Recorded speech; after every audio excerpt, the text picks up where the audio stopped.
I'm laughing at y'all niggas. Yeah. Give it to me now. Y'all niggas real funny. Money Mafia taking over. Yeah. We clocking. I'm your first lady, riding that black Mercedes. That up your nigga, got him saying I'm that first lady. Baby, your mouth is sassy. Put away from the dirty sauce. That soft like baking soda. Now you do it arm and hammer. I'm a boss, bitch. You talk shit, I walk it. AK, what nigga with the full clip? Things you dream about, I already did it. From the streets to cul-de-sacs, from dimes to pound bags. I'm bragging, but these are facts. I see your head bobbing, I'm back. Man, you're robbing, I got these trucks knocking. I'm rolling that purple stuff and drinking that Grey Goose. I roll up to the club, buy 20 a month. Now, if you looking for that work, my nigga, we got it. Posted on the block.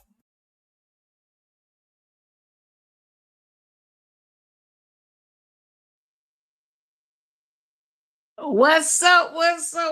Welcome to Tuesday Talk with me, your girl Eddonis. And hey, Miss Barbara, how you doing? How you feeling? My wrench is in the chat. What up? Taking time to appreciate you guys for pulling up on me. Today, I wanted to first of all drop what you're eating and drinking in the chat before we even get off into this thing. I ate. So I'm having instant replay. So I made some pulled pork Saturday, and we remixed it. I put a little pulled pork on some mac and cheese with some some barbecue sauce. Out of this world.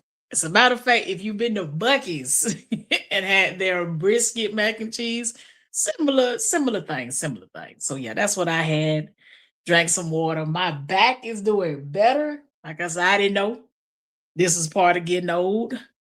I'm doing a lot better. He said, we clock it. Yeah. I'm doing a lot better, man. That gabapentin is working. Gabapentin and CBD gummies is phew. So yeah, I'm up a little bit back. I might be back to 100% by the weekend, hopefully. But today's topic, y'all, it's talking about the devil. What the devil doesn't look. You said leftover chicken and mac and cheese. Hey, me and Barbara, you in the same boat with me. We talk about the devil and what the devil looks like. Now, T real in the chat. Oh, you say you got greens salad with grilled chicken and water. Yeah, get that H2O in. T real, I see you. You slid up in here. I ain't even see you slide in. There you go. The devil and the traits people celebrate. A lot of folk don't understand that the devil just don't come at you with horns. He never come with horns. I mean, if somebody looked ugly, would you fool with them? And what I mean by that, I ain't talking about like just aesthetically. T-Real said, does I had some buckets Sunday. I came to see my sister. Yeah, that buckets, baby. That's whew. Every time I haven't had a bad time at Buc-ee's yet. Like y'all, Buc-ee's is unmatched. Even if you want a salad there, the chicken is good in the salad. So I'm just saying, like, I be trying all the stuff. When I hit South Georgia, like Perry, was it Fort Valley and Perry down there? Mm-hmm. And if I mess around and hit down by Alabama while I'm working, I definitely pull up on me some Buc-ee's. So we're going to talk about some of the characteristics of the devil. A lot of folk don't know that they got the characteristics of Satan. They just out here doing what they doing and thinking that good is bad and bad is good. And this is kind of piggybacking off of a live that I came up on the panel on. What day was that? What's today? Tuesday? I guess Monday. This is already starting out fast. Okay. And we're talking about, people lying, slandering, and things of that nature, and why people are doing what they're doing. That's a form of spiritual warfare. Oh, you fried fish and drinking on here? What kind of fish, T-Real? Yeah, you buy. I'm a guess. Hopefully, catfish. Maybe some catfish. Just a little something.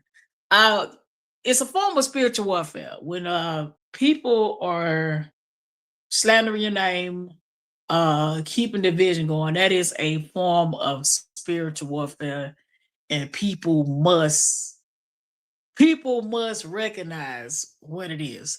You're not more or less dealing with the person, you're dealing with the spirit that's possessing the person. It took me a while to wrap my head around it, but it's not easy though.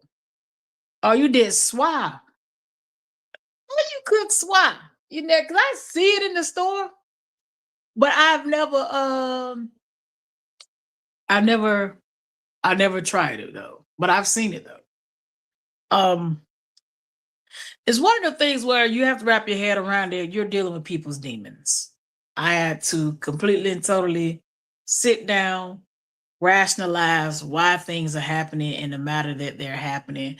And what happens is that you are irritating someone's demons. Some people are on assignments to destroy you, and they can't do it. That's why it drives them nuts. That's why they continuously. You said it's so good. You're gonna have to when y'all cook, because I'm a fan of food, post it on my community wall. You can post on my community, post the plates up there.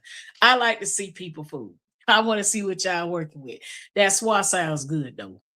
Uh can you describe like what kind of texture is it? Because it sounds like flounder to me. Swat is giving flounder. The taste of flounder. Flounder's some good fish too. So I'm all over the place, y'all. So I wanted to piggyback on the why, you have someone lying on you, why you have someone slandering you, and then why you have the people in the chats that participate. And you're dealing with kindred spirits. And kindred spirits ain't always positive. You're seeing it real time. People with the same spirit gravitate to each other. It's just meant like that. And some people gravitate over there. It's fun at first until you realize it's getting dangerous. So I wanted to expound on these characteristics for people to understand that you're more or less not dealing with, say, if the person that's acting out name is, let's say Katie, for instance. You're not necessarily dealing with Katie, you're dealing with the spirit that's possessing Katie. You said flounder is a thick cut of fillet of swai. Oh, okay. Well, then that means that means I've had it before because I like me some flounder. I would definitely baptize some flounder in some grease, yeah, in a heartbeat. So my thing is, when we're talking about the behaviors and spiritual principalities and not labeling individuals. So a lot of I've seen this question before when people ask why God didn't kill Satan. I had a question. I asked that question myself. Like, why you just didn't take Holmes out? Like, then we wouldn't even have to be bothered with this. And what came to me was we're spirits. We never die. We don't die. Our bodies do. This that you're looking at, this nose and all that, that'll die. But what's inside doesn't. What up, honey 5K? So when I asked this question some years ago, and I asked it to God, by the way. So yeah, I'm like, hey, that's a valid question. Why you just didn't kill Holmes? And we are everlasting beings. So if he just killed the devil, that would make God a liar because we're everlasting beings. So hence God created a place for Satan to go. He created hell. You see, me and God vibe out. Like I feel like I like his kind of thinking. If you catch my drift, I can't kill you, but I could put you somewhere that you absolutely will hate. That's just so he created hell. And a lot of people they want to say, "Oh, hell don't exist." Well, ask the people in hell if it exists. That they know it exists. They're telling people not to go there. And I'm seeing people on YouTube make videos about going to hell. I'm one of those people and don't go there. So The reason why God didn't kill Satan because he created we're everlasting beings. There's no beginning, there's no end. So he created a place for Satan and those that want to act like him can go. And the crazy part is he created a place that's totally opposite of him. Like that made me just look at God like, wow, like you are you can be way over here and then you can go way over there. So hell is a place that's absent of God. Anything that's good. Nothing good is there. There's no air, no water, no food, no drink, no cool, no nothing. Anything that's opposite of God is in hell. Like it's the polar opposites. And I was like, wow, that's that's what it did for me. And then a preacher by the name of Jesse Duplantis said he asked God why he didn't give the devil a second chance. And he said, hey, nobody tempt the devil. And I was like, ooh. He just woke up one morning and said, you know what? I'm gonna be above you. And that's what mental health come in at. How do you wake up in the morning and then you're gonna be above the creator? that I was sitting outside the bed thinking, like, how you wake up like and look at your dad and be like, I'm gonna take over your house, dude. Like that. Nah. So yeah, that's how that war broke out in heaven and got like, you gotta go, and everybody that follow you gotta get up out of here too. And they bring them to here to earth where we are. That's why Satan is the God of this world that we live in. That's why there's so much satanic stuff going on here now, because he's the God of this earth. And if you want the fame, because fame is part of whatever's going on here, you got to give up something. So, that's pretty much the basics of how we're leading into this conversation here is the traits of Satan. The very first sin was pride. And you're seeing pride run rampant. Like it's just running rampant out here. Pride to me is thinking you God. I mean, or you, what up, Sean B? What's happening? What's happening? I think pride is one of them things that everybody has, but you should check it. You should really, really check it. Like I had to deal with my own pride in the unforgiveness department. With the who do you think you are? I'm me. You can't try me like that. You know what I'm saying? That's pride. When I had to sit back and think like, what helped me get through that portion of my life, that pride portion, what helped me get through that was, for one, we do stuff against God every day. Like nobody's perfect. We're always doing something, whether you know it or not. We're always doing something. But I also had to realize that since I belong to God, when somebody do something to me, you did it to God. So that's how I was able to kind of undo that wired part of my brain, is trying to rewire it and say, when someone does something to me, they're doing it to God first. That'll make it easier. It takes a while for me to like go there, but it's easier if you put it in those perspectives that when somebody do something to you, they doing it to God. So when you're dealing with someone that's doing a smear campaign is when someone goes out in front of you. You might not even know you're having a problem. Somebody is going before you, twisting your character, twisting your words, and things like that. And the epiphany I got from that is that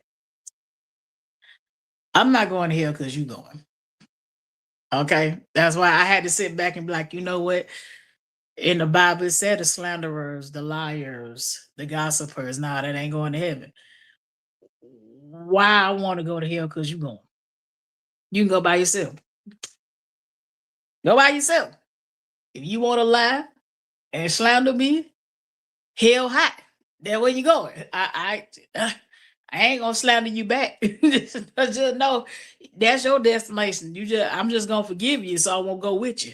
That's how that's gonna work. And I forgive you, so I won't go with you. You ain't got to ask for no forgiveness here. It's between you and the Lord. And same with me. I'm gonna let you have it. I'm gonna let you do what you do, and then I'm gonna let you ask for it. A lot of folk don't understand that every word you speak, you are going to be accountable for that word that you are speaking. And ungodly people don't believe that you want to be accountable for everything that come out your mouth. So I'd rather tell the truth. I'd rather be quiet. I'd rather be quiet or tell the truth. It's one or the other for me. I just rather I tell a joke, but I won't tell a lie. That's it. I let you go on your own. So that's my piece to, what I'm talking about, content creators and lying and stuff like that. Baby, that between you and the Lord.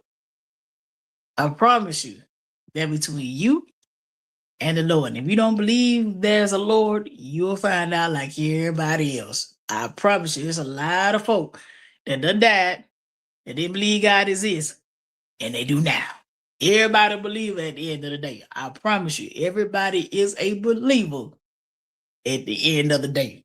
Everybody gonna confess Jesus at the end. You either gonna do it now or you gonna do it later.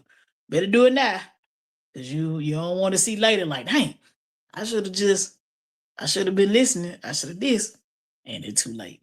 So first trait is pride. And Isaiah 14, 12 through 15. I'm going to read it. Pride was the original sin. I just went over that. Difference between confidence and arrogance. Appreciate it, Sean B. The difference between confidence and arrogance. Social media culture, nobody can tell me anything mindset. We got that prevalent right here, that nobody can tell me anything mindset. I don't want to be a fool. You a fool. Can't nobody tell you nothing.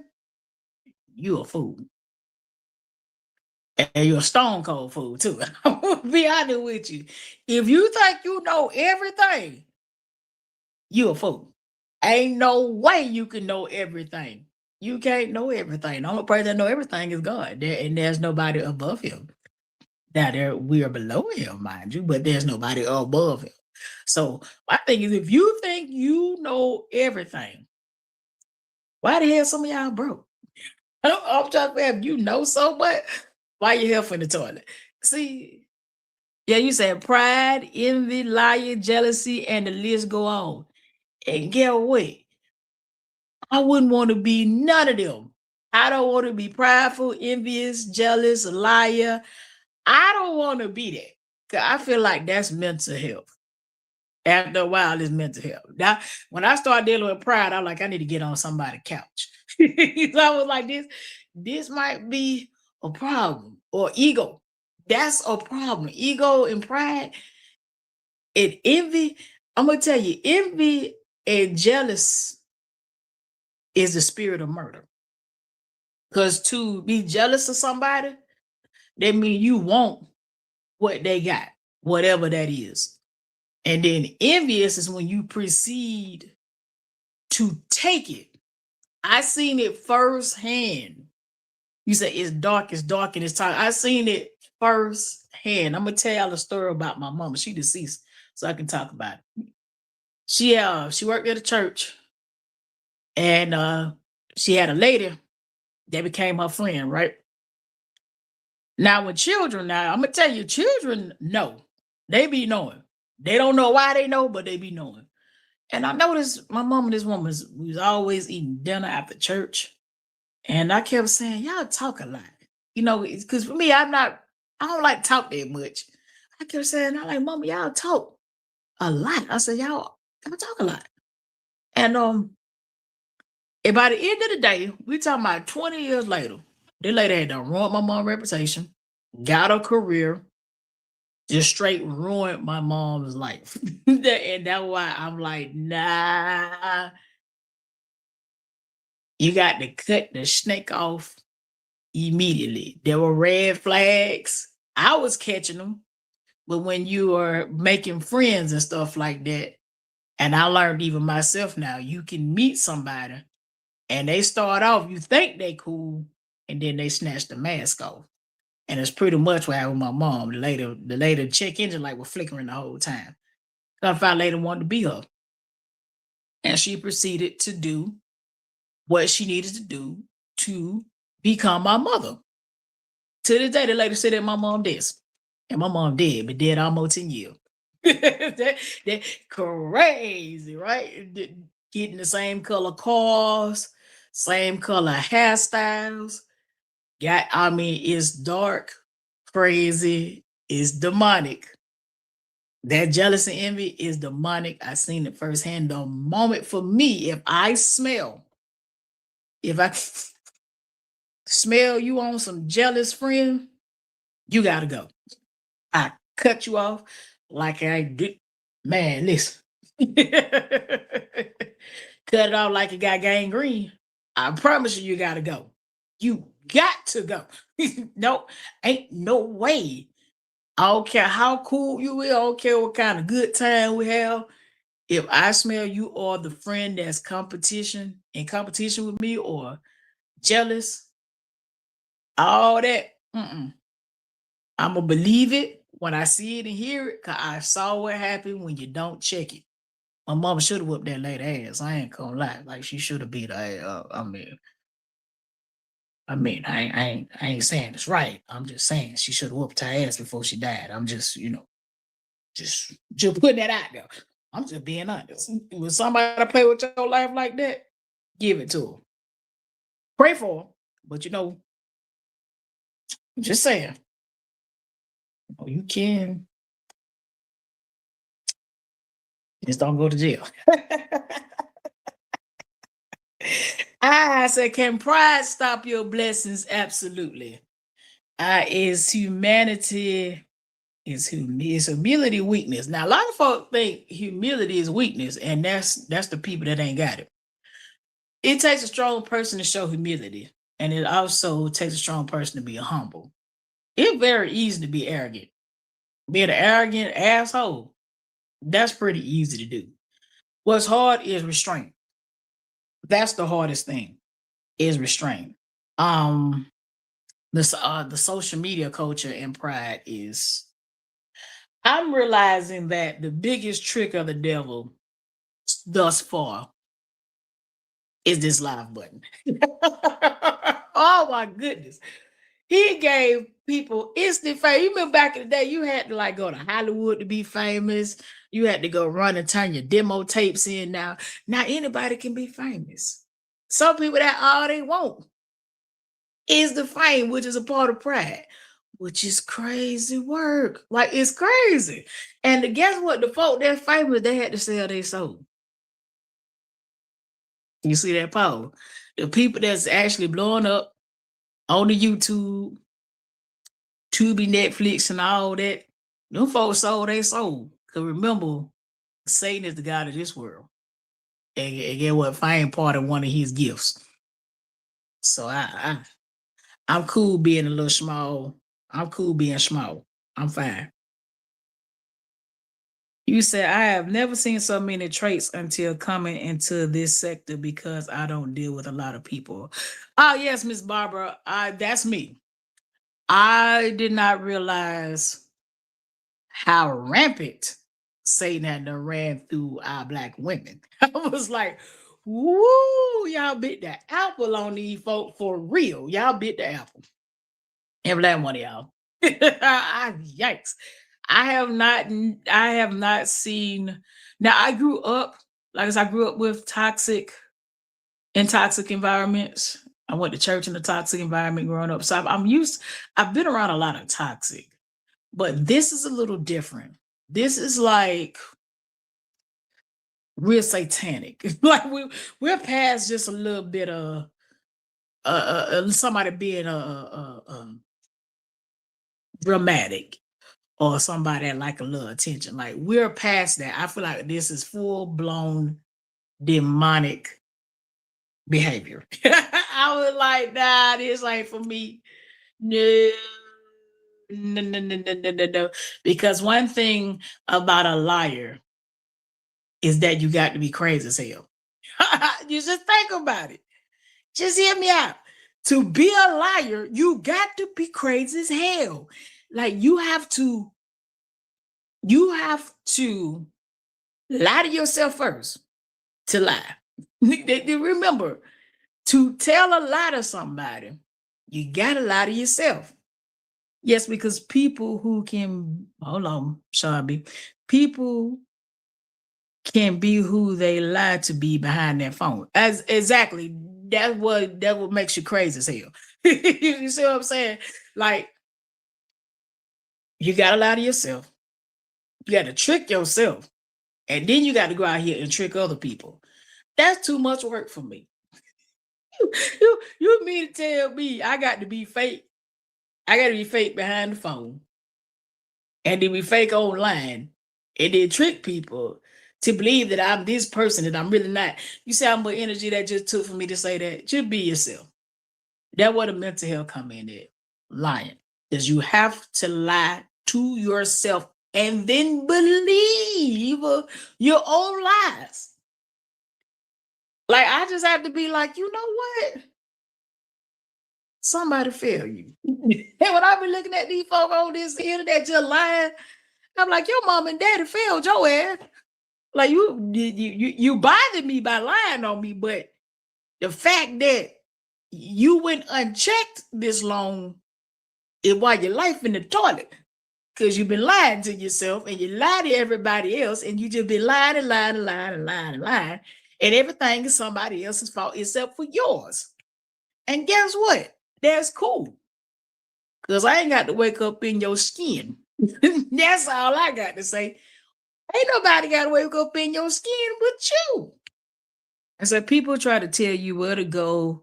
And if you hear people saying something, you need to defend them when none of us, when none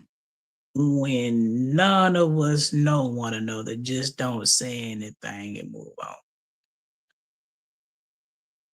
I say it like this.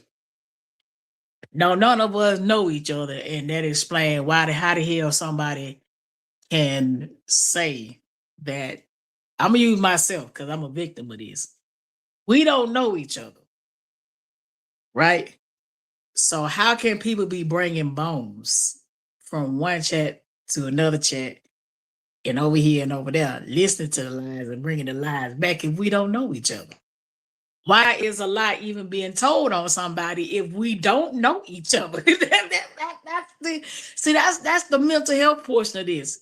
Someone is talking about somebody that they don't know to people that they don't know, and then the people that don't know believe the lies.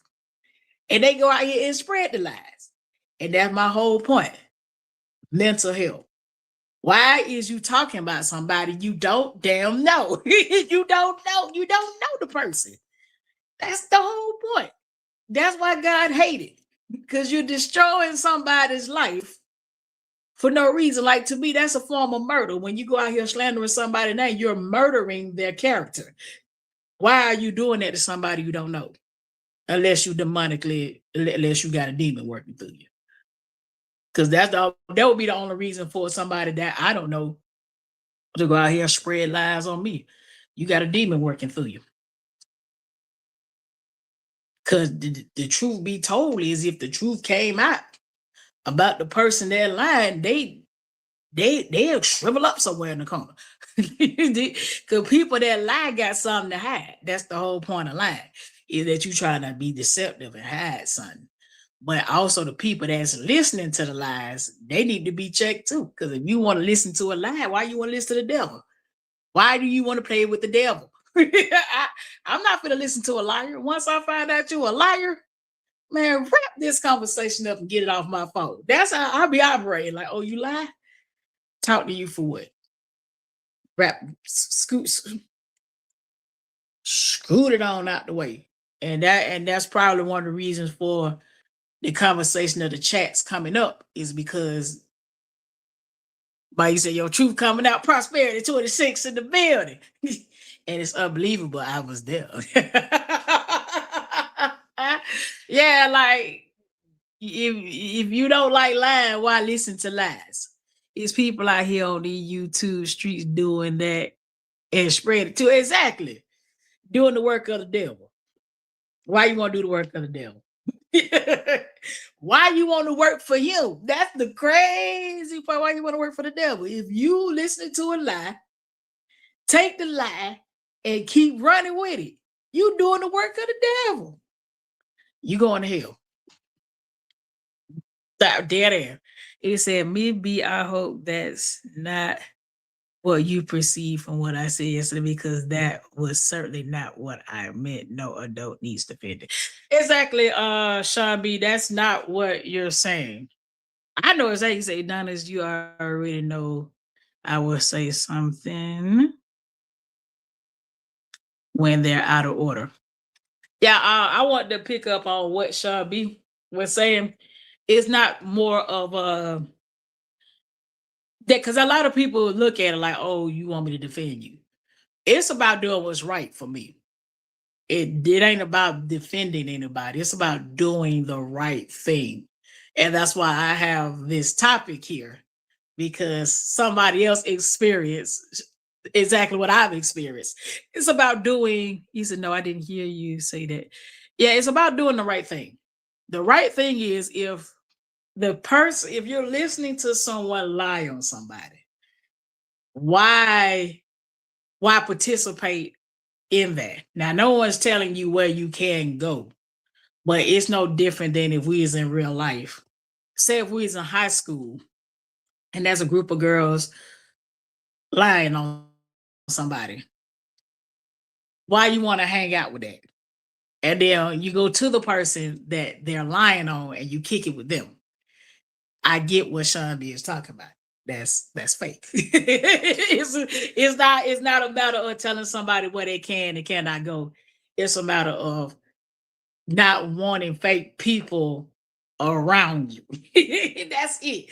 At least that's what I picked up from it. If you can hear somebody and say, hey, Eddonis tried to screw this person, it was in the studio over here doing this, that, and the third, and I know nobody. We're not in the same state. I don't have these people's telephone number. Wouldn't be able to pick these people out of a lineup. And you believe that shit? You dumb as hell too. Now, I get it. Just people want to believe what they want to believe, and that means you're just like them. I've always said growing up, if someone can lie to you on me and you want to believe that, versus getting, because it's three sides to the story, their side, your side, and the truth, and you want to immediately believe a lie, I say stay your ass over there. That's basically what I believe she was saying yesterday, and I concur. I concur. If that's your counterparty, if that's the Kool-Aid you drink, cool. Just your Kool-Aid ain't welcomed at my party. That's where I'm at with it. So yeah, it says how Satan divides people. He said, Brian, exactly. I don't like how they on you for real when you smoking meat and they said you smoking on. That was sad as fuck, Brian. I was like, I can't even cook in peace without somebody lying on me. Like, I'm cooking meat and they said I'm smoking on something else, and that's not even. It says, hold on, no, the people I was referring to were actually participation in the degradation of my name, not just being there. That's their choice to make, but why add to it? I understand that too. Miss Sean B. He said, I've been lied on in this sector and had a fake page. I tell you like this. Like, I concur with Miss Sean B, because I think it's weird. We don't know each other. we are strangers that met in the metaverse or the matrix or whatever. So I just think that is weird and that's a form of spiritual warfare. I'm just being honest with you. That's a form of spiritual warfare, and it's satanic. It's definitely satanic behavior. Hence the reason the next one is how Satan divides people. Gossip. Ow. Gossip. A lot of folk don't understand. He said, really, Miss B.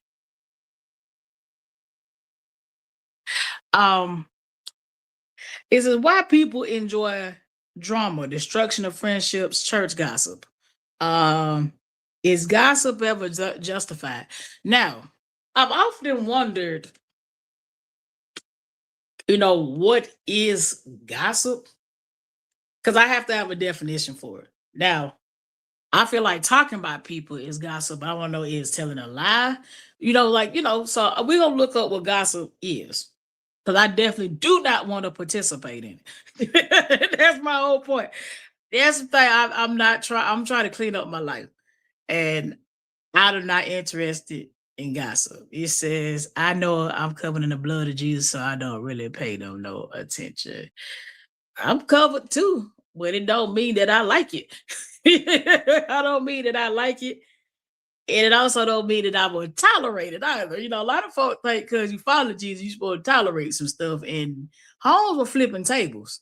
So I just want to know Jesus is flipping tables, and when he come back, he gonna be going to war, coming back with instruments and fighting. Like it ain't, Jesus ain't soft. I don't understand why people think he's soft. No, I'm not going for it. Like why spiritual warfare? He said, yes, Miss Sean, because no weapon formed against me shall prosper. Hold on. Gossip. Definition. I'm trying to look up the definition of gossip. Because a lot of folk brag about being gossip, and I was like, God said you go to hell for it, so I wouldn't brag about gossiping.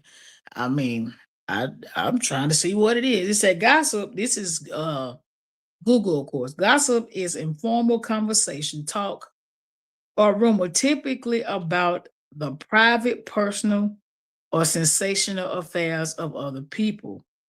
It functions as a noun, the information itself, and a verb is the action of spreading it. It says key aspects of gossip. Uh, Sociology and psychologically, gossip serves as a bonding mechanism. It can help build trust, share community rooms, and facilitate social inclusion among peers. Entertainment, a massive industry is built around entertainment and celebrity gossip, offering lighthearted commentary and updates on the private lives of public figures on platforms. And it says harmful potential. Gossip often involves hearsay or unverified facts. And when it strays into malicious territory, it can damage reputation, cause emotional distress, and foster toxic environments. Pretty much that's why God don't want us doing it. That's why I would, I don't care who shebang who and all that kind of stuff. That ain't my business. I'm gonna be honest, that ain't my business. And when I realize I'm not minding my business, I will move on and go back to minding my business when I realize I've gone too far. If minding other people business, that's why I say, oh no, not this sector. I gotta go. This is not the business I need to be minding and go on about my way. Um, people people just enjoy drama. It depends on what defines your peace. Now, drama is not peaceful for me at all. I don't I'm a solution based individual. So what I mean by that, if there's a problem, I want to solve it. But I can't deal with the constant there's a problem, I solve it, and there's a problem for the solution, and there's a problem for the solution, and it's a repetitive effect. Or I don't deal with I'm gonna say people that let me see. I call it that will exhaust you in a conversation. What I mean by exhaust you is it's almost like beating you into submission. Like the sky blue, but they want to beat you into submission that the sky is green. No. No, no, no, no, no, no, no, no. I cannot deal with that. So I typically am straight to the point. If I'm on the phone with you, let's get straight to the point because I got stuff to do.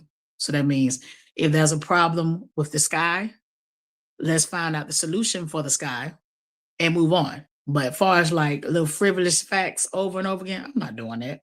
I'd be like, wrap it up. Wrap it up. Hold on. It says the fake pages came in the beginning. I was in the chat and looked and saw me on the panel. The host didn't tell them to turn on the camera because she thought it would be. I'm gonna tell you like this. When it comes down to that situation, people gonna go where they want to go on that. You know what I'm saying? We know who it is. I don't want to keep circling on it. That I'm gonna tell you what I did for that situation. Hear me carefully, Miss Barbara. Ashes to ashes, dust to dust, lower the casket. It's in the ground. I promise you, Miss Barbara. Ashes to ashes, dust to dust. It's in the ground. Hey, Miss Sunflower, how you doing? Yeah, that situation did. It's deceased. It got a dash. You know, that's whole situation called a dash on my birthday. It's over. It's over. People go listen to who they want to listen to and go where they want to go. And people show you who they are. Believe them. Right? It said, is gossip ever justified? I'm gonna say no. And I'm gonna tell you why it's not justified. Because you're spreading untruths. That's why it's not justified. Now, if you're telling the truth, I don't see a problem if you're telling the truth. But a lot of time, gossip is hearsay, pondering what people think versus what actually happened. Sunflower say, I'm doing great, just done with story time with my son. Oh, I'll miss that time. Done read him a book and put him to bed. I miss them little times like that. No, I don't think gossip is justified. It says, by Miss Barbara, that's because that was them, the people they've been working with. Real ones know what it is. Yeah, the people that Brian, you were right. The people that peep game, that peep the play, know what it is. That's why I say ask the ask, dust to dust. Trust me, I'm getting ready to put some fertilizer over that, and let some grass grow, let some flowers grow, and let them folk have it. Say he was reading to me actually. Oh, that was up. I got a baby reading that. I done had that happen. I don't want to sleep. I ain't gonna even lie. When my son read a book to me one time, I woke up the next morning. I wasn't trying to. He was patting my head and reading me a bedtime story when he was smaller. And doggone it, woke up the next morning. It was a pretty good book too, I think. He said it was on a very peaceful. He said it was on a very peaceful person channel. She is never messy. Oh, I didn't know that happened on somebody, child. That's terrible. That's terrible. Terrible, Miss Barbara. Terrible. But you know what? That show how sick somebody is too now. I'm gonna be honest with you.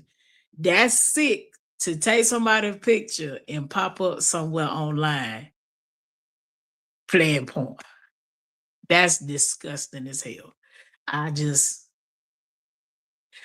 back to my point, demonic people. Back to my point. Demonic people. That demonic is here. How do you know if somebody, this my thing, right?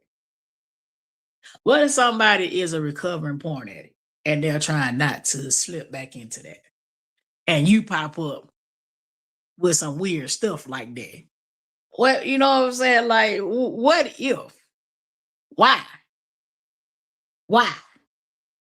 That's the mental health portion. Why? Or when you're showing you popping up naked stuff online under somebody's picture. That's spiritual warfare. Why would you want to do that? Like, make it make sense. Ain't that we talking about Satanic, baby? He said my same picture. I was like, hey, I'm not on it. Hey, I mean, Barbara, you don't popped up in my back chat before. I just know that you don't be going on people panels. That's why I didn't let it up. I done seen you in my little back chat before. And it only happens every so often. I'll be honest with you. Whenever there's Oh yeah, oh Sean B, it was terrible. It was some terrible, trashy stuff going down. I just was like, man, it don't take all that to give you. It don't. Da, da, da, da, da. We're talking about envy now. Envy. Comparing lifestyles, jealous of success, social media envy. Sunflowers and why was going on. Miss Barr was talking about the time someone took her picture, went on somebody's panel, and they was playing porn in the background. It's not funny, but it just shows the level of sick we got going on. Envy, comparing lifestyles. I always tell people this on social media. That's a show. Nothing's real. Don't look at somebody's lifestyle and be like, you know what? I wish that was me. Because you don't know how they got it. Like, it was a girl talking about her friend, right? And dudes were like flying her friend out, and her friend guy was getting flew to Dubai and was getting all this money, right? She said she wanted, to do it. Yeah, said Miss Barbara. That's when it started getting real crazy and it's sick then, and I never came to your stream yard. I know and it ain't happened since it got called out. That's pretty much, yeah, it's very sick. So the young lady wanted to see how this, and her friend was getting this money, right? And her friend told her the truth about when she was getting flew out to Dubai. She gets out there, and get what she got to let grown men do to her. She got to let them pee pee and dookie on her for the $20,000-$30,000. So while y'all looking at these women, they look like they just traveling all over the place, and they're like they having a time of their life. All of them ain't all that happy about what they got to do to go look at that pretty water. Some of them got to do some stuff. So stuff that I'm just like, I don't give a damn how much money you got. We ain't doing it. Nah. No. You better go put your pee-pee and dookie in the toilet. That's where that's at. But these women are they doing it. And they I don't know if they like it, but they doing it. So when you looking at these lifestyles online, just know it ain't what you think. Don't compare yourself. Don't nobody put no late notices online. Don't nobody put no eviction notices online. Nobody puts their credit score online. He says some of them probably don't make it back to the States. Oh, that's a girl now getting ready to hit the firing squad over there in Dubai. Some man flew her out, and I guess she didn't want to participate in what he was talking about. She stabbed him up and he died. So she finna face the firing squad. All that for the lifestyle you see online. And the stuff don't be like I say, you can make anything look good. Especially now with AI. You can make anything look like it's just the best thing since sliced bread. It's not real. So comparing yourself, how you gonna do it really? You really just wasting your energy. Jealousy of success. I want to look up the definition of jealousy, so we can just get down to the bottom of it. Because a lot of folk men say, "Oh, she just jealous. Eddonis is jealous," and I'm like, jealous? That's crazy. They look up jealousy. I think I'm too cute to be jealous. I'm just saying. That's just me and my big old head. Jealous. The definition. Okay, it said I'm looking up. This is Google's. Being jealous typically means feeling resentment, suspicion, or fear due to rivalry, unfaithfulness, or a threat of losing someone's affection. No. Never. I don't be caring like that. I promise you. It says I rather have my boring lifestyle, my bad. I like boring. I'm telling you, I'm boring as hell. What up, Terry? What up, Simon Mommy? I'm boring as hell. Baby, all I do is go to work, come home, and twinkle my toes on the side of my bed and watch television. And every now and then tinker around in my backyard and tinker around at the gym. And that's it. And tinker around at the gun range. That's one of my favorite places to go is the gun range. Because that's the only legal place you can shoot. For the ones that's in the back, you can only legally shoot at a gun range. You just can't be outside shooting. So yeah. It's a hello bingo. There it is. That's literally the definition of the YouTube demonic one. Absolutely. So I gotta look up the definition to see if I line up with what I'm being accused of. And I'm like, feeling of resentment, suspicion, or fear due to rivalry, unfaithfulness, or the threat of losing someone's affection. Who? Because God don't ever leave me, so I ain't got to worry about that. So who? He said, I'm just not trying. He said, I'm not saying not trying to start anything. Brian, no, Brian, please speak your mind over here, boo-boo. I might feed into it with you. That's the kind of person I am. Just speak your mind. You know what I mean? I said suspicion in love. The most common usage refers to feeling fearful, angry, or suspicion that a romantic partner is being unfaithful in a interest in someone else. I don't fall up under that. I'm talking about in real life. Like if my mate is cheating, I leave. Let me tell you something about that cheating shit, right? When someone's cheating on you, they hate you, right? And then they cheating on you with somebody that knows something about you, right? That mean you got two people that hate you. So if you're the common denominator, just remove yourself. That's what I do. If you cheat on me, I'll exit the building like I was never there. Don't you worry about me. I'm not finna fight for you. I'm not finna go, why? Boo boo, bye bye. I'm out. Like I lick my wounds and get on somebody's couch. But before I go fight another person about your ass, go ahead and go. Because I know what I bring to the table. And thank you so much for the fair use, Terry. Thank you for dropping that out.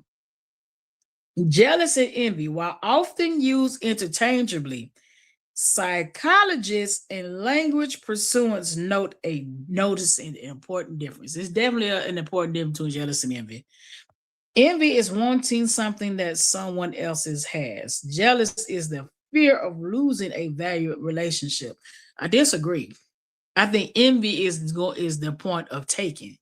If a man will not put a ring on you, don't really want to be with you. I tell you like this. Women got to do better anyway. It's be honest with yourself. If you want to be married and he don't, go away. Wrap it up. It said, if only it was easy for everyone to just be able to leave. Now, let me tell you something. You know, my mama always kept us some money. Leaving was not a problem for my mama, and I learned that from my mama. I always keep you some money. You should never be in a situation that you can't get up out of. That's it. That's all. Keep you some money. So that means if you got you a crazy new, you know, you can go get you an apartment somewhere. You can go rent you a house somewhere. Always keep you some money and never tell the left hand what the right hand doing. Because I was in one of those domestic violence situations. Charlotte didn't think I could leave. I was like, watch this. Deuces. Bye. Out of here. Let me show you. Let me show you how a moving truck works. I backed 2 moving trucks up to my ex. I was like, oh, you got me fucked up. Two moving truck pulled up, and I had movers. We were, hey, hurry up. Get this shit, let go. Y'all, I always keep you some money. Absolutely. And so I kept telling everybody to go back to that Michelle Obama live, and they would see how it all started. That bleep, bleep, bleep, bleep was playing in the background when the host was laughing. Oh, wait a minute. Hold on.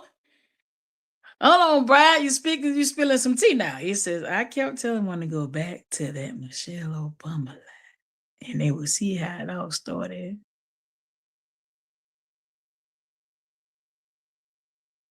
Ooh. Oh, Brian. You done dropped some tea now. It said, no, I was referred to when you don't want to leave.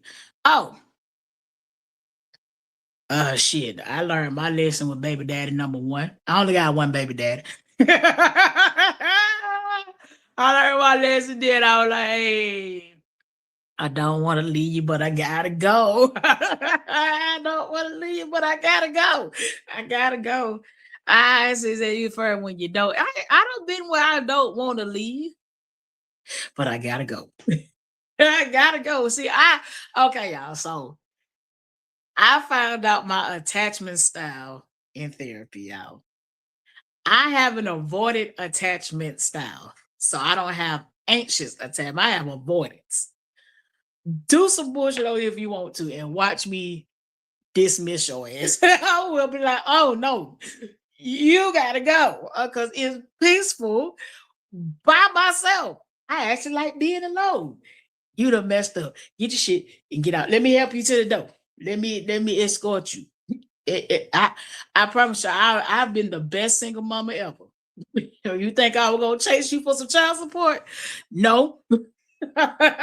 Hell no. Don't even worry about it. Nah, nah, no, no, no, no, no, no, nah. It's some women can just go on, can just go. But when I was younger, love kept me. Now I was in a 5-year relationship, Sunflower, with my first relationship for 5 years. And I ain't had a relationship that long ever since. I was like, oh no, nigga. That's you know what? Yeah, I mean, Byron say me too, one baby daddy. Yeah, I can't. See, after I got baby daddy number one, and I saw other people with multiple baby daddies, and they were doing the same thing. Like what I mean by that is I saw when you get multiple baby daddies and you keep picking the same nigga, you just cuss everybody at one time. Like, you know what I'm saying? Like, I don't want to call 2 and 3 niggas and cuss them out. Just cuss everybody at one. Get all your baby daddies on the phone at one time. Like, hey, all y'all ain't shit. And just cuss everybody at once. And I seen it for a time. I got friends that got multiple baby daddies, family members, and I'm just like, I stick to my one. I keep mine to a minimum. And say, Don, it's sad. I've been here since day one, for real, for real. That's why I love you, E. I love you. But thank you, Brian. Thank you. Oh, y'all just warming my heart. I thank you, Brian. I appreciate it. I appreciate it. Yeah, Sunflower. And I'm gonna tell you, I'm so glad that my first boyfriend wasn't baby daddy. You know, after talking to him, I was like, I looked up to the sky, like, thank God. Whew. Have you just to be glad that you got out the relationship without a child? Just that's it. And that's how I learned how to start leaving. Don't stay too long, because it could be your baby daddy. He said people don't realize that marriage is honorable. I wanted marriage. It's just the person I laid down with didn't want it. And I was like, okay. I was like, bet. You don't want it, that fine would be move out the way. And I think just women need to move like that. Like, if you don't want marriage, you can't make them. That's a lot of women probably try to make somebody. That's manipulation, by the way. If the man tell you he not wanting nothing serious, he said he want to screw. He just want to screw you. And you have to accept that that's what he wants. Is stick his wiener in one of your holes. And you have to decide if that's what you want to do. I personally say stick to your standards. If you want a husband, then stick to your standards. And if he don't want to be your husband, find the one that do. And move on. Move along. I think women just be finding somebody and they really be loving them and just want to make a nigga do something he don't want to do. He said, I'm happily married now. But I always tell my children and others, don't rush into marriage just because you have kids, because if I had done it, that would have been the wrong man. Yeah, so when I had my child, I was still at the church with my mom. So that's the first thing they kept saying. So when y'all get married, I was like, that wasn't in my plans. I will tell you that now. Once that baby got here and I looked at him, I was like, you was fun, but we weren't supposed to go there far. Like, it wasn't. You can see it. Like, women have to be more honest with themselves. You can see it. You can see if that's the right man. Some of y'all just put them rose-colored glasses on and try to make it. Just because you have a baby with somebody don't mean you're supposed to marry them. That's it. That's all. A baby is the evidence that you've been having sex. That's how I look at it. Children is the evidence that you've been getting it in, and you just probably weren't supposed to marry that person. Now, biblically, you're supposed to get married before you carry, and that's what I've taught my son now. Marry before you carry. You don't want all these babies by all these different women out here, because you're in for a horrible time on this planet. I was honest with him. Like, you go out here and you screw all these different women and have all these different babies, you're in for a ride from hell. I let him know that up front. Child support, all these different women cussing you out on the phone. You try to move on. Just get you a wife. Have all your babies by one person. And hope you pick the right person. Talk to God before you do it. That's really the bottom line. Talk to God before you do it. He gonna promise you he gonna answer your question. God had somebody I was interested in. And once I start implementing, praying before moving forward, I had a dream. And I heard God say loud and clear, this man is a liar. And I was like, ghost. Yes. He has not heard from me since. Dad, let me call you back. Yeah, let me call you back, Shop. Let me call you back. And I ain't called back in years. I promise you. He says, crazy work. Why do so many try to force that to happen? Yeah, he was my first love, but he also was hell on wheels. And thank God for getting me out of that and keeping me single until I was right. Yeah, mine was like that too. Yes, none of my sons have children. Yeah, I've told my son the truth. And I think that all parents need to start telling their sons, especially women, start telling boys the truth. Keep it real out here. It's some hoes. It's some women raising whores. I can't be real, my son. You're going to meet some whores out there, and just don't bring them home. It says that my daughter's married. Sean B, you did good. And Sunflower, that's it. Marry before you care. I let my son know there are hoes out here. Don't knock them up. Don't bring them home.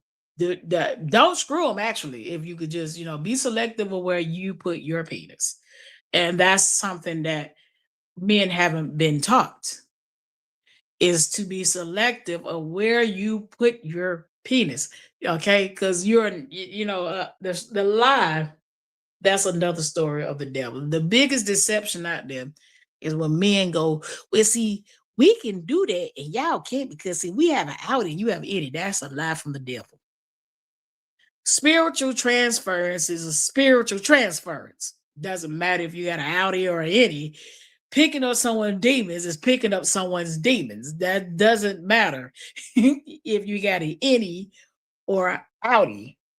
The Bible said when you have sex, you become one. You become one person. So if she's crazy as hell and you stick your penis in her, guess what? You're going to be crazy too, because you are becoming one person when you have sex. And I think men need to understand that. So it's a lot of men running around here crazy because they've screwed a lot of different women, and you're picking up all these people demons. So if you was having sex with someone that's promiscuous, and you're promiscuous, obviously, you're going to pick up all these different personalities because demons are disembodied personalities. Angels got bodies, demons don't. They're disembodied personalities and they need a body. So, yeah, if you want to be a fool and go out here and screw this person, screw that person, screw that person, screw that person, you're going to pick up all their personalities. And you wonder why you're hearing voices, or you wonder why you need antidepressants, or you can't sleep. You hear something walking through your house. Yeah, you picking up all these different demons.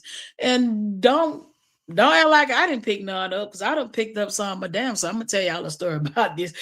This time was crazy as hell. Hold on, I'm gonna read this comment though. This story I'm about to tell y'all crazy. Sean B said Sunflower, it wasn't easy now, but she's learning and they're growing together. Good deal, Sean B. Sunflower said, I love my children that I had outside of marriage, but not being married and raising a child with my husband is totally different. It makes a difference in the home. It's easier to have the second parent. It's a lot easier. As a single mom, I'm sure having the other person's help is a lot easier. It just, I refuse to deal with. Mine is a narcissist, so I'm not dealing with that shit. I'm just like, hey, bro, you go.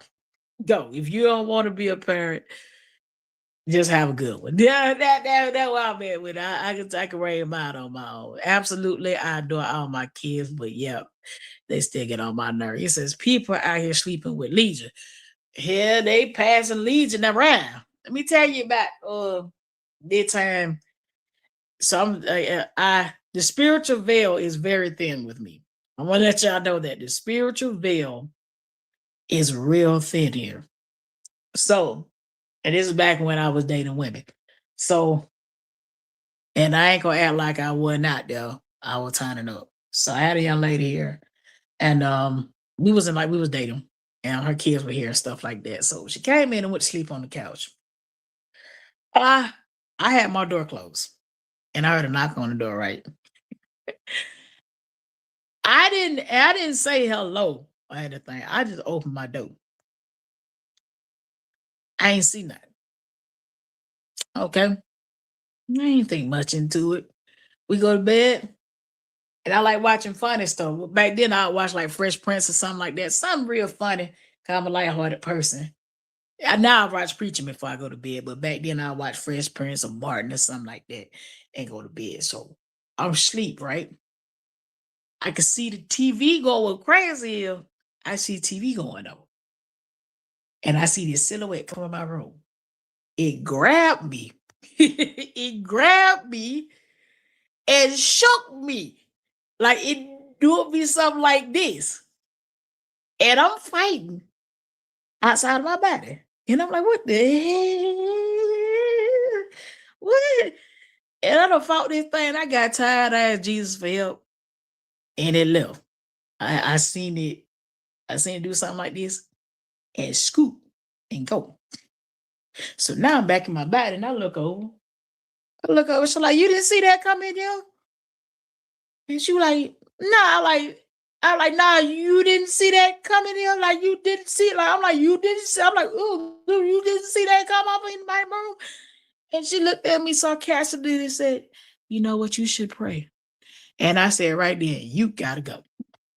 You out of here. Just you and whatever that is that you brought up in here, you and your demons, y'all niggas got to go. Trust me, I got I 86 shout. I ain't nowhere in hell. I'm gonna lay up in here with you.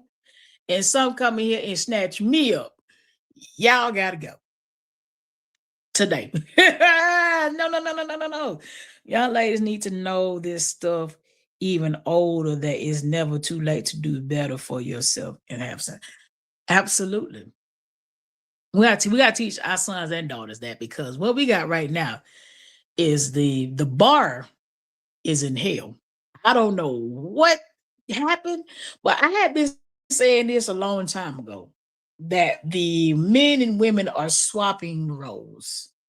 I said this a long time ago before YouTube and all that. Because I would sit down. What's funny is I would go to strip clubs for conversation, which is crazy. So I work with a bunch of men. So in order to have girl talk, that's where I would go. I would sit down and talk to strippers. You know, they were talking about doing their hair and nails, and we were talking about periods and stuff like that. And we talked about the men and women swapping places. Um, Remember back in the day where, you know, the women would be like, oh my God, he has good hair, he has a nice job, he has a nice car. That's what I want my kids by. Like that was the stuff that we were talking about back in the day. When you saw a guy and you were like, oh, I can see something with him. It's flipped. Just think about it. We was choosing back then. Back then, the women were choosing. Now the men are. I mean, if you look at what's happening, is that because some of the fathers are not in the home, and that's because their fathers were not in the home, or because the baby boomers don't want to admit, but some of y'all people were predators. Y'all were sexually abusing Gen X. They don't want to admit that. And then you had some disordered Gen Xers that created these 90s babies. And then us 80s babies were also victims of some of that stuff too from the baby boomers and Gen Xers, which created these jacked up 2000 babies. It don't, you can't just blame society now. You got to blame the baby boomers. These are ones that screwed up the parents, that screwed up the children, that screwed up the grandchildren. Like it got where did the promiscuous behavior come from? Let's talk, let's speak on it. Where did the promiscuous behavior come from? If somebody didn't touch somebody growing up, there wouldn't be no promiscuous behavior. The sickos from the baby boomers created this problem. And then there also there are men that has been abused in the same manner, and they haven't spoke out. So it's a whole perpetual cycle of why the standards are in hell. Yeah, me Barbara. Yeah, our generation did some things, man. My parents baby boomers too. They not here no more, but they part of the baby boomers. If my mom was alive, she would be turning 76. And if my dad was alive, he would be getting ready to turn 79 or 80. One or the other. I think it's 79 because he was last, yeah. He'd be turning like 79 if he was alive. That generation of people jacked up some folk. Like, yeah, y'all might have been coming out of was it Vietnam War and all this kind of stuff, but y'all were doing some bad stuff. And it trickled down. It trickles down. And then what we got here is people that didn't go get the help that they needed to get to be able to function properly on the planet, especially function as a parent. So yeah, the bar is in hell because we have people that are disordered. They've been abused in some kind of way. And a lot of times when people get abused, they either become the abuser, they either become a really good person or a really bad person. It's not any in between. And it's because a lot of time the person that abused figured, well, abusing works because it do, unfortunately. And that's what they became. And then some picked the light and they, remain a good person, but also they accept abuse. That's what I mean by, making them a really good person because they accept the abuse because they figure it's right. So the reason we have what we got here now is people don't mind being baby daddies and baby mamas, but they don't want to be husbands and wives because it's been out of order. Daddy didn't raise the girls, daddy didn't raise the boys, the mama raised them. And then if the women, as you can see with this sector, if these are the women that's raising children,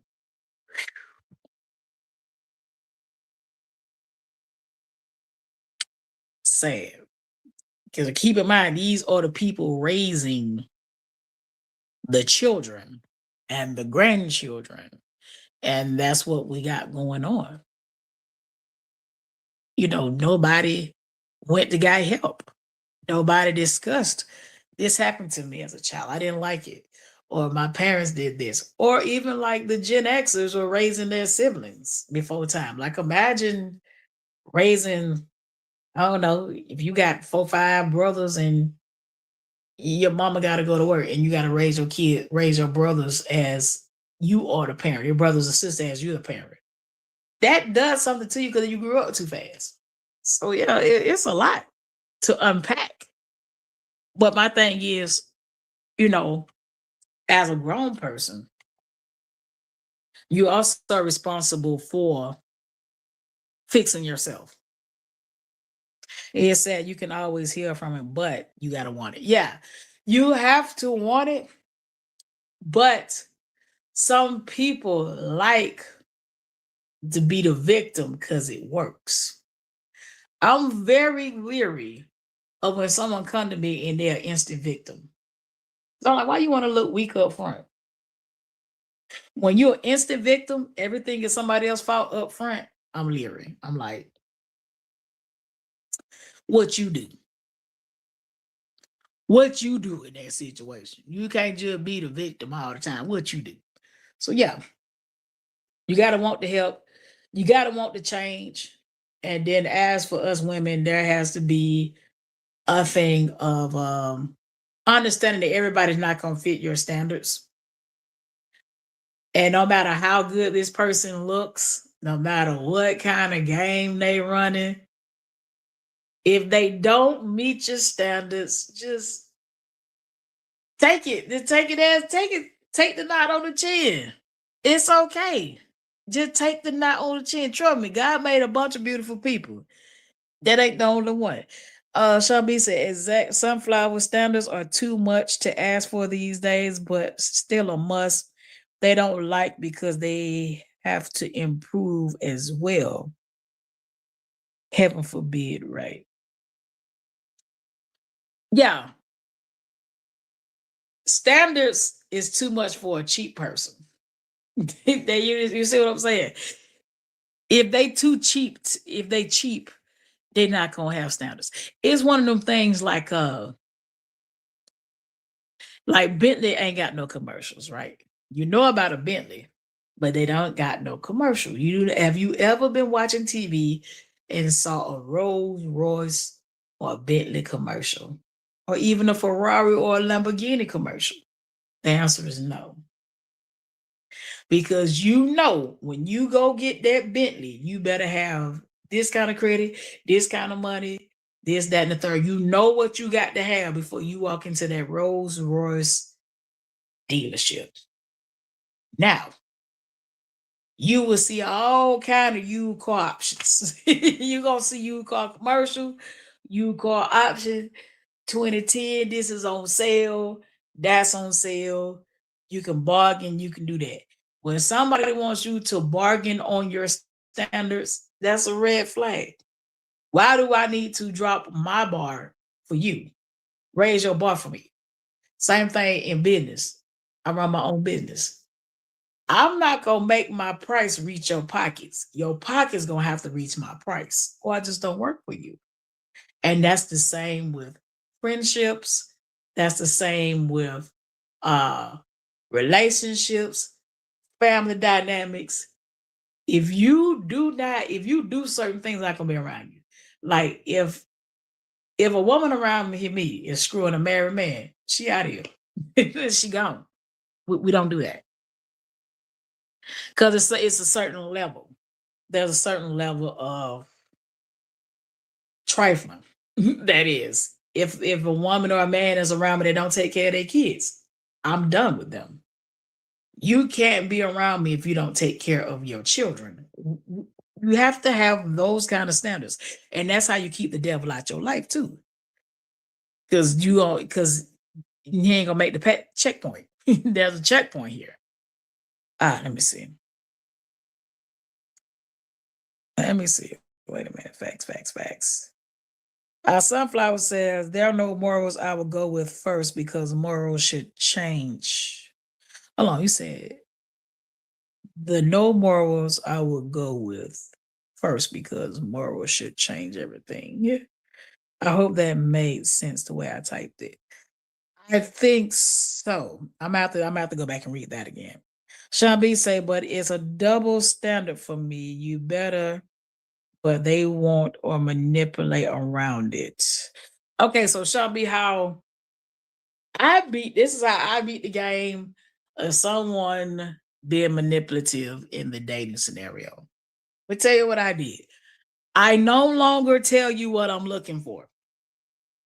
Because I've learned, and I also learned in therapy, that if you're telling someone what you're looking for, they will become just that to get you. And then once they get you, they flip to being themselves. Because they knew if they had been themselves from the beginning, you wouldn't deal with them. And that same thing with friendships now, that I never say what I'm looking for. I will let you do what you would rather do, and then I'm gonna do what I'm gonna do. So, like I said, I haven't dated, but I have like done conversations and stuff like that. And I'm not gonna ask you to take me out on no date. I'm not gonna ask you to do that. If you want to take me out, you will. And guess what? When you're single, you can date as many people as you want to. Don't think that you're the only one. It's called shopping. That's why I meant to that I'm older. It's called shopping. It's just that simple. Just go back. If you go back through all your toxic relationships, didn't you tell the person what you was looking for, and didn't they become what you was looking for? And it was almost like, oh my God, you're everything I'm looking for. Like, oh my God, I'm so in love. And kind of find out it was they needed a Golden Globe Award or Oscar for their act. Like I'm telling you, I've had it happen to me too many times. So now I'm like, yeah. Oh, you don't, can I just, I mean, we can just hang out at the house, not my house. You ain't finna be sucking up my air, running my utilities up. Nah, nah, nah, nah, nah. Can you cook for me? Can you buy groceries? That's the question. Can you buy groceries? I just want to know that.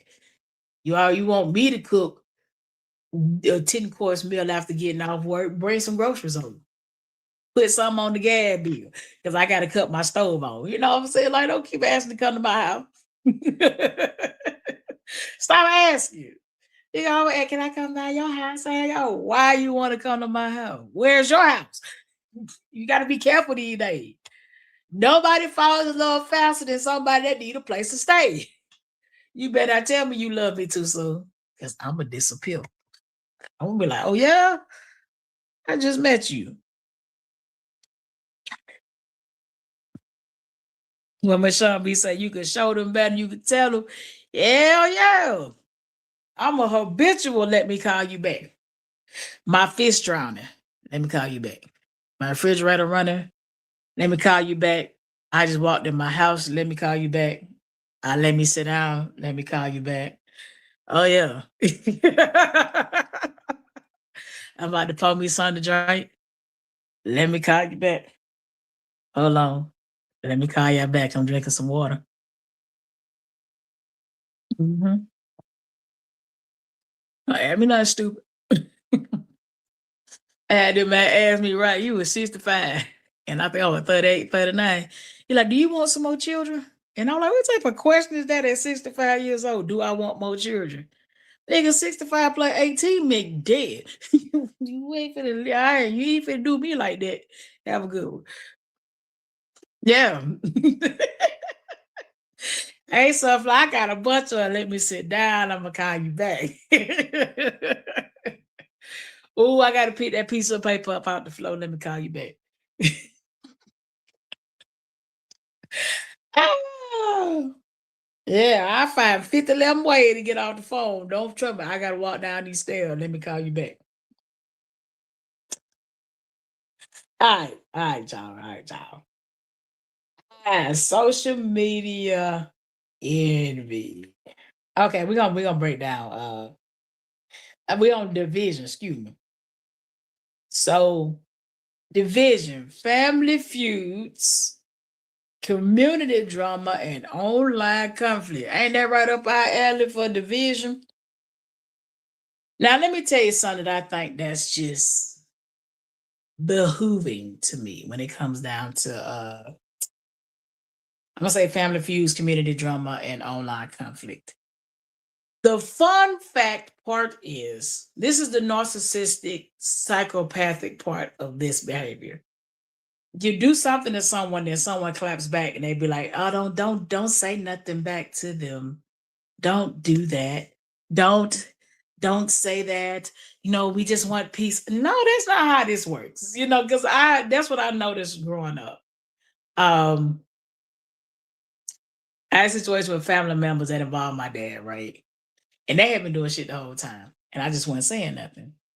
And the moment I started clapping back at them, they're like, I was like, "Oh, you didn't think I could do it?" Huh? And they be like, "Well, we don't like it, we don't this, we don't that." No, no, no, no, no, no. See, people do stuff, and then when the exact same thing happened to them, it's like, how dare you? How dare you clap back? How dare you say this? You say that's a good one for a panel discussion. The family feuds and community drama. Shoot, I'm all for it. I'm trying to. So my thing is, I've been afraid because of what we talked about earlier with this dropping the link thing. Yeah, me spooked. But definitely family feuds. In the Bible, it says your enemies are members of your household. And that has been very true. It's been very true. It's been very true that your enemies are the members of your family. I have never been hated so much by niggas I'm related to. I was like, "Oh, you hate me? Oh, thank you." All I can say, "Oh, you hate me so bad." Okay, you live. And it be stuff that you don't think about, even with community drama. Now, I haven't. When I was in the streets, it was always drama in the streets. It's never not drama in the streets. I can't think of a peaceful time out there. I'm trying to think, when was it ever peaceful being in these streets? And it was never. Online conflict. Now that's the most recent one I've dealt with is online conflict. And my thing is I can't touch you. I can't touch you. And praise God, I can't. That's the part about this online thing. Division. Does it make sense? No. Online division doesn't make sense to me. And it's like, would you do that if you saw me? Like I said, like if we was like if we was in high school, right? If we was in YouTube high school, like the 13th grade, right? And by the way, this is water. If we was in the 13th grade and we're at the table at YouTube high school, right? Can you say it in person? Can you say and do the stuff you do online in person? And if I feel you can't do it, don't do it online.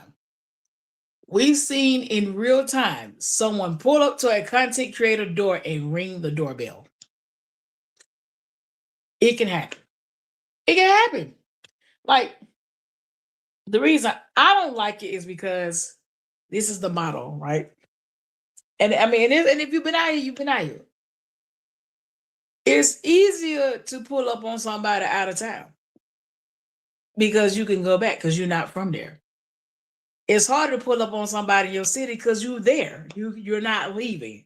So my thing is leave people alone. You don't know what the person is capable of. And that's what's the part of that makes it satanic. Because the devil looking for a 2-for-1 deal. If he can use you to get another person, he got a 2-for-1 deal. He got you and the person you was coming at. Don't let the devil use you. Don't let him use your members like that. Like, come on now. You shouldn't want to. But some people think that it's okay to keep the division and strife going. He said, you'll be surprised how your family is some of your biggest enemies, but that online stuff can get too serious, and I would literally be looking like this. Yeah, I've seen it firsthand with family member being my enemy, and I was like, hey, don't think because somebody screwed somebody that make us related that I ain't got that you got rights to me. And that's what people gotta understand. Like, access is a privilege. It's not a right. If I allow you access, consider yourself blessed. Like, that's it. And vice versa. If you allow me to have access to you, I am blessed to be in your presence. And vice versa. You're blessed to be in mine. But don't act like it's something that you just gotta have. You gotta be here. No, you ain't gotta be here, sugar. We can wrap this up. He said, you right, you don't really know most other people and what they're that's the sunflower, that's my thing there. So I started receiving threats online. And I'm like, I don't know you, you don't know me, I don't know what you're capable of, you don't know what I'm capable of. Hey, wrap it up. Wrap it up. Because like this is the thing. We all know each other because two people was going back and forth, and one ended up deceased. You that there's the social media thing is the breeding ground for losing your life or your life or your livelihood. You know, it's too much. Like, keep it PG-13. And that's why love makes you family and blood makes you relative. Absolutely. Shall be some of my family members are no kin to me. I promise you, I got family members that are no kin. And then I have people I'm related to I don't talk to. And that's just I saw this a thing. So I learned from my parents what family really was. All right. So growing up, the thing was that's all you got. This is all you got. Your family. That's all you got. That's all you got. But then when they got on their sick bed, I saw what niggas really thought. And I was like, oh, no, that's not all I got. I don't want this to be all I got. And I decided it won't be all I got. If you all think that way of my parents and they sick, only God knows what you think of me. Move around. Hmm. Move around. You won't know nothing about me. That's how I've been operating. It's been very peaceful. It's been peaceful as hell. When I saw what it was, I was like, oh, it's all fun when you can eat and drink. But when somebody get debilitated and they need a ride to the doctor or they need some help and ain't nobody got it, and I'm like, oh, keep that same energy. Stay the hell away from me. I'll see her. Leave me alone. Bye. Deuces. My friends are sisters from another mom and daddy, brothers from another mom and daddy. We wish each other happy birthday. We talk on the phone. We hold each other accountable. The A word, accountable. Some of y'all need to know about that A word. That A word is some kryptonite for some folk. Accountability. Yeah, I love my friends.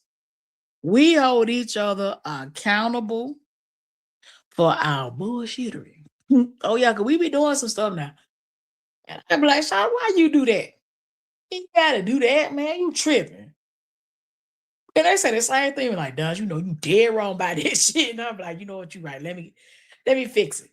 Like, I'd rather have somebody around me checking me. Check me.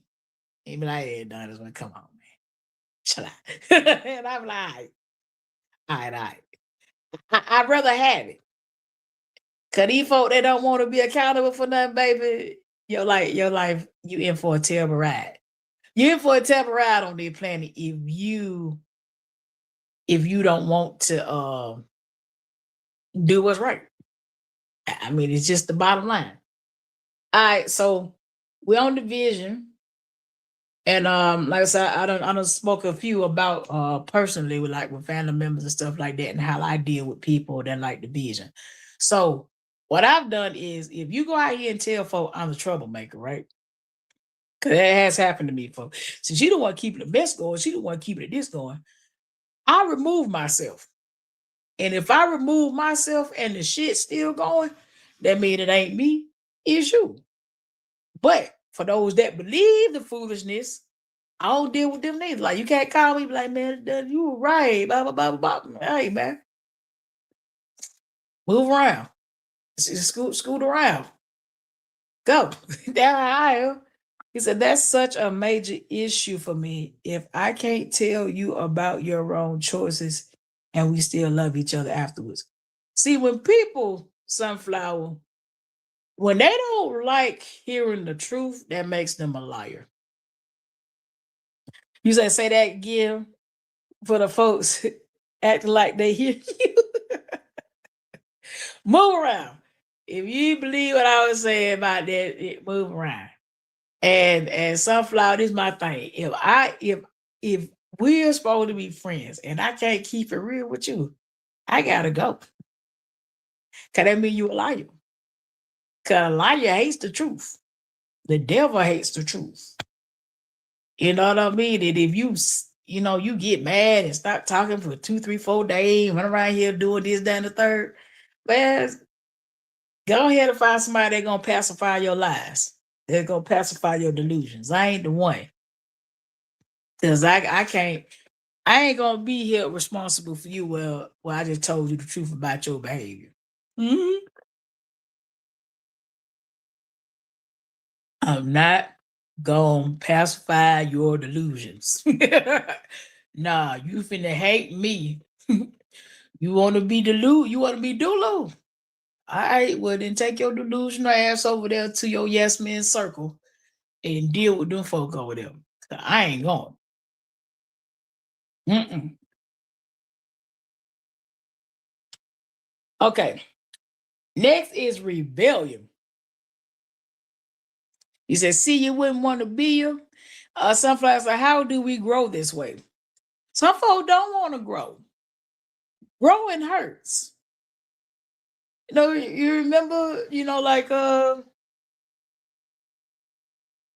if you go to the gym and you work out, you go lift some weights, and it hurts because you're about to grow. Like I like but before I injured my back, I was trying to grow an ass in the gym. I was squatting my life away. I was deadlifting my ass away, and I saw my ass growing, right? But my booty cheeks were hurting from doing all them damn squats in the gym. But guess what? I had to grow from the pain. So therefore, people don't want to grow because it hurt. In order to grow, like even with a plant, you got to trim the edges of the plant and trim the trees for it to grow. Or eventually it'll die. You have to cut some off to get ahead. And these folk don't want it. They don't want it. Some people Sunflower, some people never will, but that's not our business.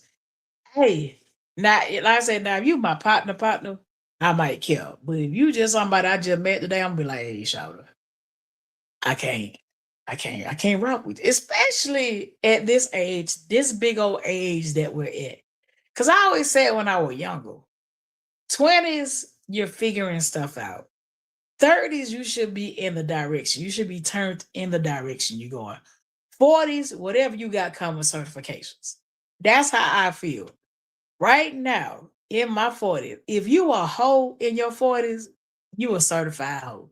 That's why I'm at. Like, if you a dumbass in your 40s, you are a certified dumbass. And once you get to 50 and 60, I think you're gonna leave here that way. I ain't saying that you can't change.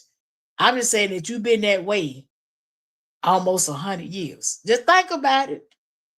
If you're a dumbass at 60 and 70 years old, you've been a dumbass almost 100 years. And I'm just saying, I don't, I would like you to change, but can we keep it real? If being the way you is have worked your whole life, because everybody's definition of success is different, they're gonna keep doing it. Who's this? This is Sean B. So accountability is about the truth, not opinion. The truth is the only truth, and opinion is fluid. Yeah, accountability is definitely about the truth. Because think about this. So when we talk to God, right? At least I know I talk to God. And I to be forgiven, you must first of all say what you did. That's a taking accountability.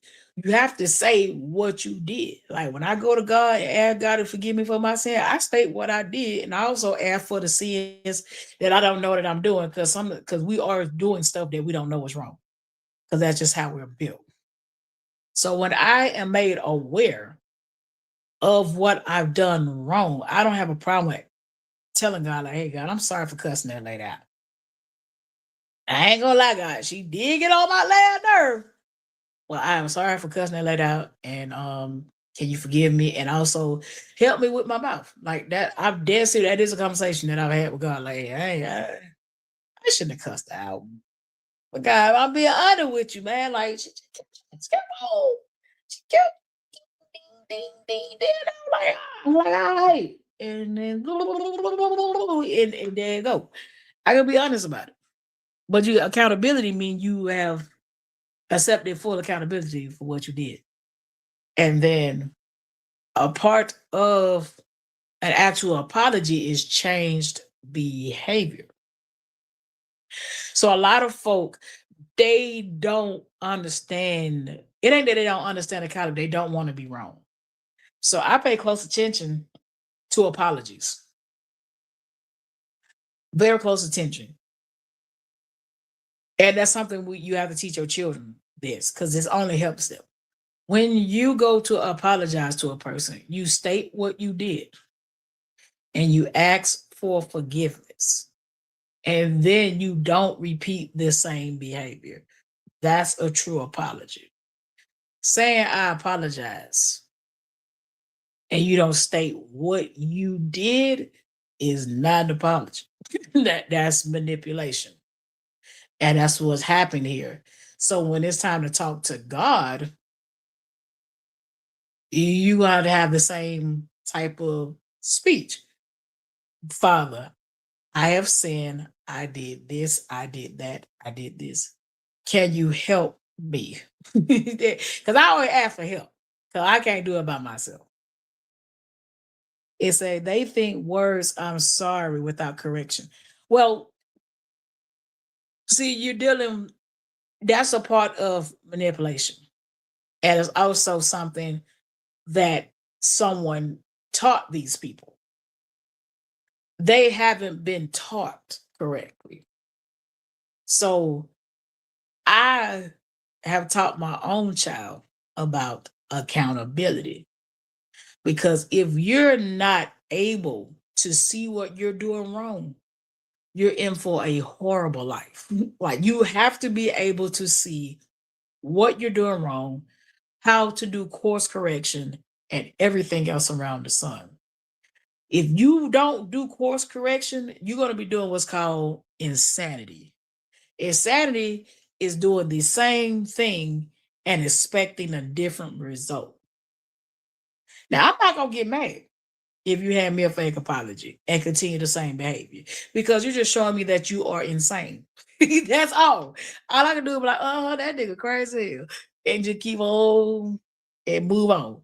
But change behavior is what repentance is. Like when Jesus was talking to the lady, I think at the well, and she done had to have 5 husbands because whoever you sleep with, that's your husband. Truthfully. And God let her know, not you, but Jesus let her know, hey, sin no more. And sin turn no way. That mean do a U-turn. Sin no more is a U-turn. That's repentance. And same thing when you go to the person. He said, that's your path. That's your path, and I'm gonna move around.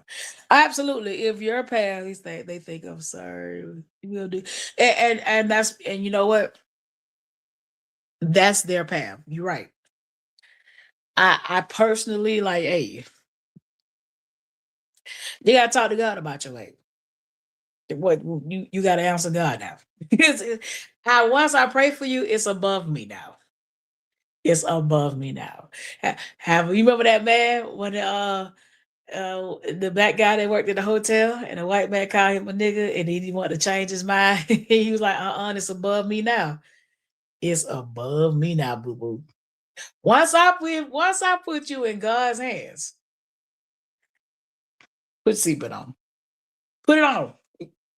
Strap, put as many seatbelts on in your car of life that you can. Cause I'm letting him have you. I ain't finna argue with you no more. So rebellion. Rebellion against authority, rebellion against God, and consequences. Now, a lot of folks don't understand rebellion is a sin of witchcraft. Yeah, it took me a little minute to gather to gather that. It's in the Bible, it's scriptural. It said it's 14 people here and only 2 of us talking with you. That's always weird to me. I mean, at least speak. Sunflower is my okay. So my chat sometimes it be like that, even like 2 or 3 people talking, and then some people is in the bushes. He's Sunflower. I say that all the time. A lot of the people are bush watching, and they're gonna go back and say, Eddonis over there dragging you. I've been accused of dragging people. I've been accused of so many things, but hey, I take my listen, Sunflower. I like my little chat, baby. It's just me, you, and Sean B. With T Real now, then we vibing off in here. The bad is a sin of witchcraft. A lot of folk don't know they doing witchcraft and trying to wonder why their life is sideways. So the reason rebellion is a sin of witchcraft because you've completely and totally decided you're gonna be your own God. You see that? You're gonna be your own God. That's because you've turning away. All right. So I'm not gonna act like I wasn't living in rebellion. I just didn't know I was living in rebellion. You see what I'm saying? The deception is crazy. I was living in complete and total rebellion and didn't know it. Now, oh, you good taking time too. It's like we ain't got no fools in here that you need to kick out. We straight. Crazy word, but at least they listening, I guess. I hope so. Hope they picking up what I'm putting down. So rebellion against authority. I ain't go front. I've always broke the law. I've always been a rule breaker. I've gotten better. I've gotten so much better. But in my younger years, baby,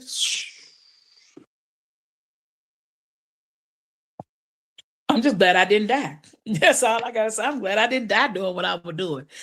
I'm just God had his hands on me. I ain't gonna need, I ain't gonna front on you. I was completely and totally a rebellious person. Like if you told me to go right, I'm going left. I'm just telling you that now. You say go this way, I'm going this way. I can't tell you why. I was just doing it. Now, once my son got here, I was like, okay, I'm ready to sit down now. I was like, okay, I got a person I got to take care of. He's cute. He's, gurgling and marveling, doing all that. I was like, okay, I got to get it together. But My rebellion against God once I was into the same sex relationships and stuff like that. I was still out here wilding. So I feel like that's rebellion. And when you live in, because witchcraft is basically, a lot of folks think that lighting candles is witchcraft. There's so many forms of witchcraft. It's out of this world. Like it is so we pass lighting candles. I'm gonna tell you what witchcraft is, and people don't really understand. It's gossiping and it's slandering. That's witchcraft. You're literally putting a curse on someone's life when you are speaking these things on this person. And what I started doing is I do strategic praying. At least I think it's strategic. And I pray that any arrow set by day or by night catch fire in the name of Jesus.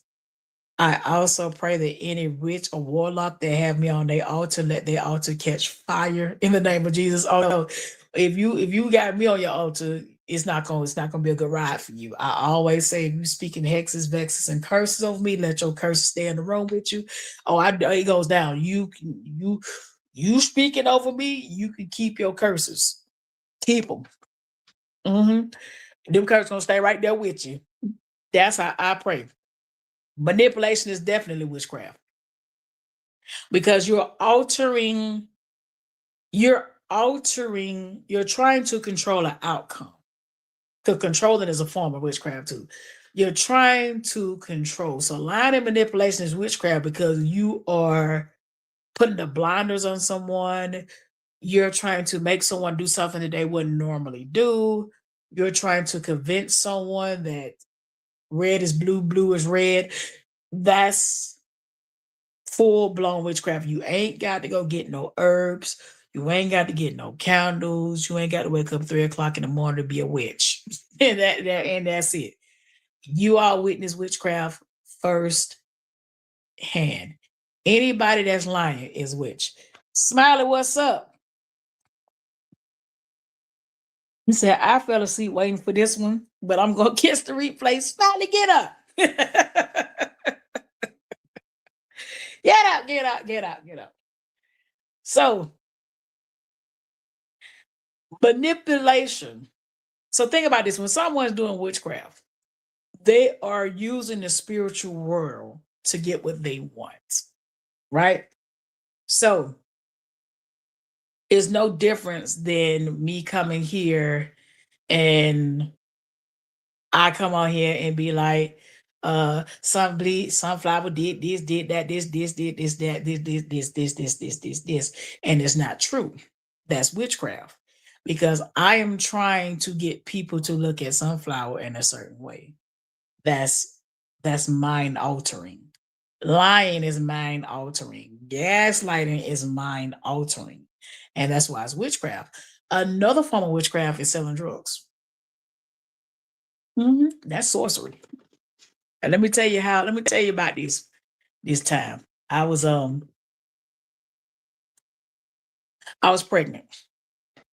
I was laying in bed and I was watching, it's two preachers. There's a father and son called Ed Young, Sr. and Jr., right? I was watching the son, Ed Young, Jr. I was laying in bed and he did a play with the teens. It was like Teen Sunday. And he talked about selling drugs. So he had them partying, right? Yeah, that's good. That was a part of the play. And he shows the spirit coming in for them drinking. He shows the spirit walking in from them doing drugs. And he said, if you sell drugs, you work for the devil. Let me tell y'all something. Immediately, I was sitting there watching it and something got off me. I ain't been in the street since. I have not been in the street since the next month I had my baby. I was laying there, something got off me. It felt like a weight just got off me. And if you look up pharmakia, you'll be surprised what the oh man. He says, not much. I pray you are well. And yes, Eddonis, I still watch it live, but it's usually on replay. I still love the Bible study. Would you thank you, Smiley? I appreciate it. I appreciate you. So, because I always said this. When I had my son, I was going to sit down. I've always said that. If I ever have a child, I would sit down. And what enforced me sit down before that sermon, it was a man in Gwinnett County. Somebody killed his 15-year-old son about him. They killed this child about him. And this man was devastated. He was devastated. He was a drug dealer.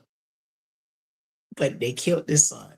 And I said then, I'm going to sit down. And that sermon came up. And when that thing got off me, whatever was on me, got off me. And like I said, I was young. I was like 23, 24. I think I was 24. Yeah, I was 24 when I had my son. And I was like, what was that? And I didn't have no desire to go back out to the streets anymore. And we're talking about 17 years ago.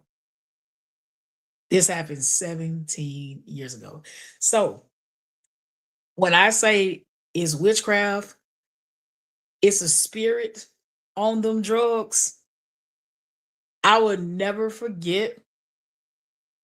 I had a shoebox. I can't say what was in it. And I heard this voice said, try me. And I was like, I ain't doing this shit. No, like, I ain't finna put, you know what I'm saying? Like, I see people, you know what I mean, do it. And I'm like, man, I ain't about to do this. Because I always in the hood, they always say, you know, majority of big dope boys end up on the dope themselves, which has been true. And I didn't understand how. And one day that voice spoke to me like, man, we in track. And I was like, man, hell no. Close the box. And I went on about my day. And in the crazy part, I went and talked to like the other dope boys, right? And they said they heard that voice too. Yeah, dope boys are spiritual too now. I told them that same thing. They're like, hey, you heard that too? And I was like, yeah. I was staring at it and the thing said, try me. And I was like, nah, I see what did to everybody else. Nah. But the crazy part, I was selling it. Stupid, right? I said, but I'm about to take it down, y'all. My husband is home from work. Y'all be like, take it in, Miss Shelby. Take it in. Like I said, we just chopping it up. You enjoy your night, ma'am. But yeah, I was out there.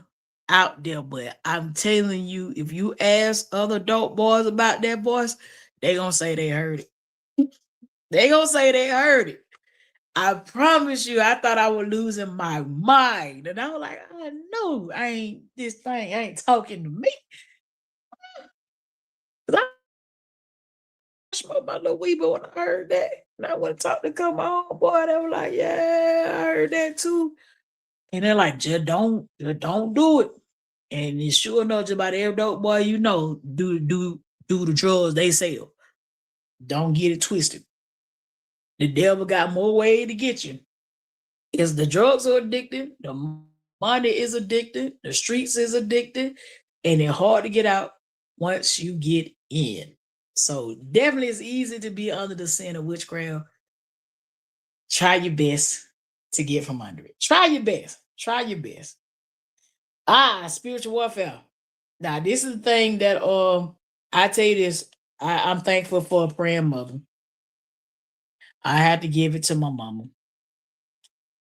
And I know I got that later, lad nerve. But there's a lady that song they got, I had a praying mother. I think she said a praying grandmother. She said she fell down from doing all these drugs when she was out here in these streets. I know that. I know y'all know the name of this song I'm talking about. And spiritual warfare. I didn't know, back then I was like I was blinded, but now I can see it. When we wrestle not with flesh, but with principalities and rulers of the air. That's what we dealing with. Put on the armor of God, prayer, discernment, accountability. We just got to. My biggest thing is prayer. Now, I pray different. I do strategic prayer. That means I give y'all one. Uh I didn't know I hurt my back, but I did. And I was sitting in my room and I was so I'm having a nerve pain with my nerves. So, and I've never had this happen before, by the way. So I'm rubbing my legs, and it's funny how the YouTube thing works for me. I'm rubbing my legs, I'm scrolling on the phone, and this woman said, "Life and death is in the power of the tongue." And she said, "Death and life is in the power of the tongue." And she said that she had a friend.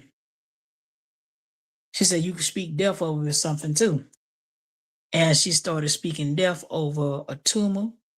She started speaking death over diseases in her body. She's like, yeah, then she said, then you speak life, you speak healing after you speak the death. And I was like, wait a minute.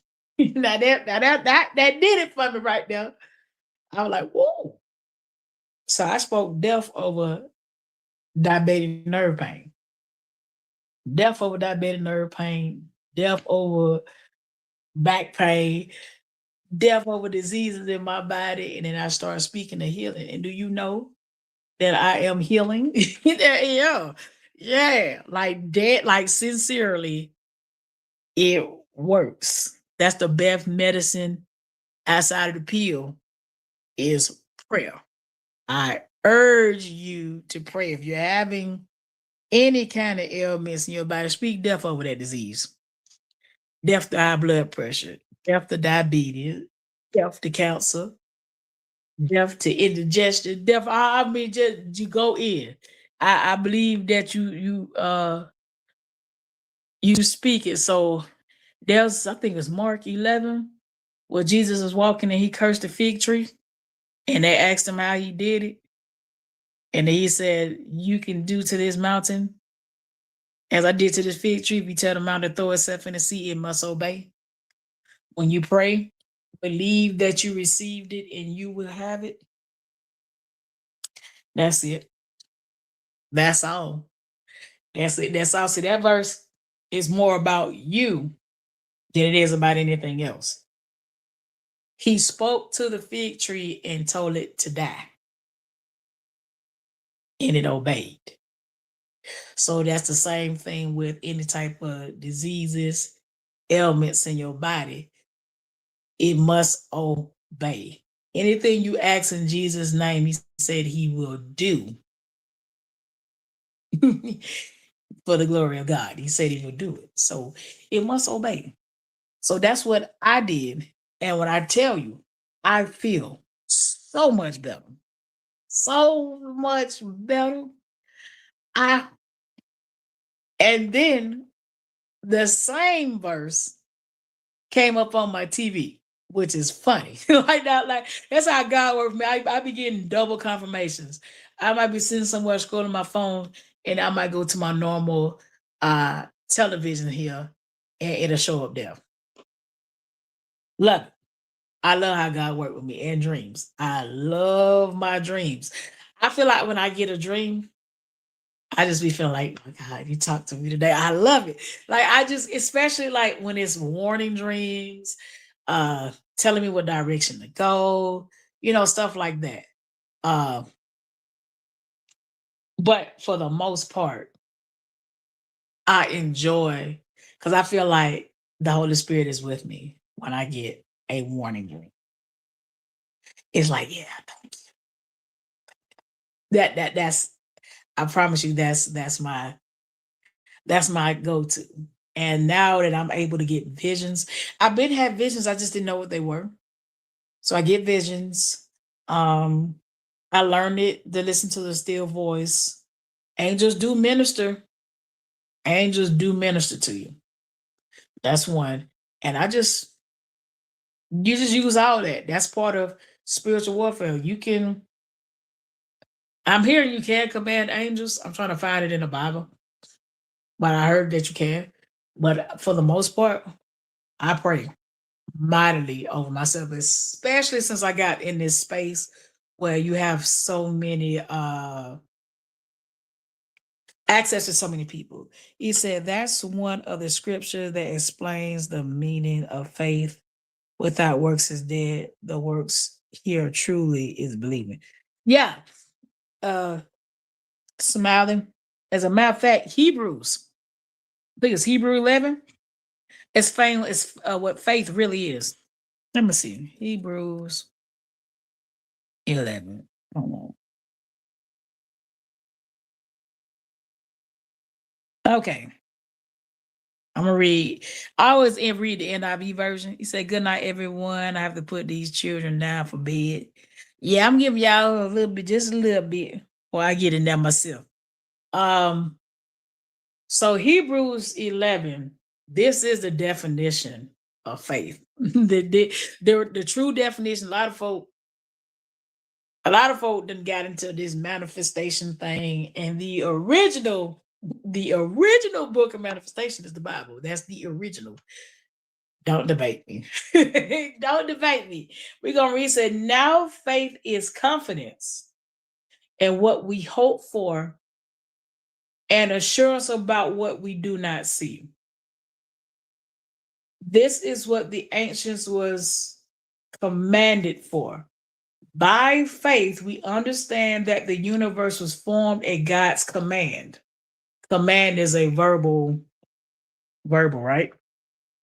So that what is seen is not, hold on. So that what is seen was not made out of what was visible. By faith, Abel brought God a better offering than Cain did. By faith, he was commanded as righteous when God spoke of all of his offerings, and by faith, Abel still speaks even though he's dead. So, faith. And remember, the prayers of your dead loved ones still are active. That's the funny part about this. Because there was one time I asked God to invoke the prayers of my mother, and I saw some things move rapidly in my life, like on some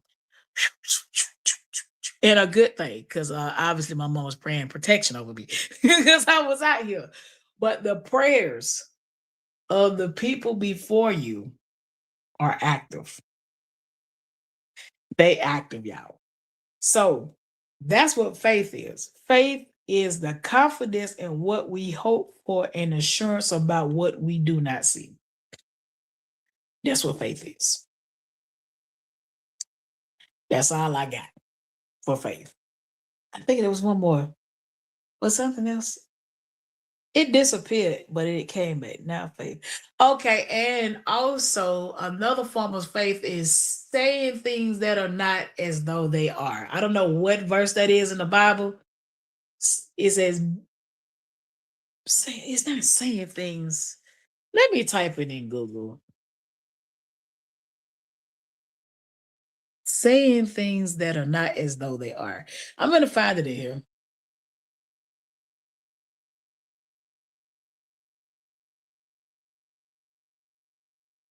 Oh, come on now.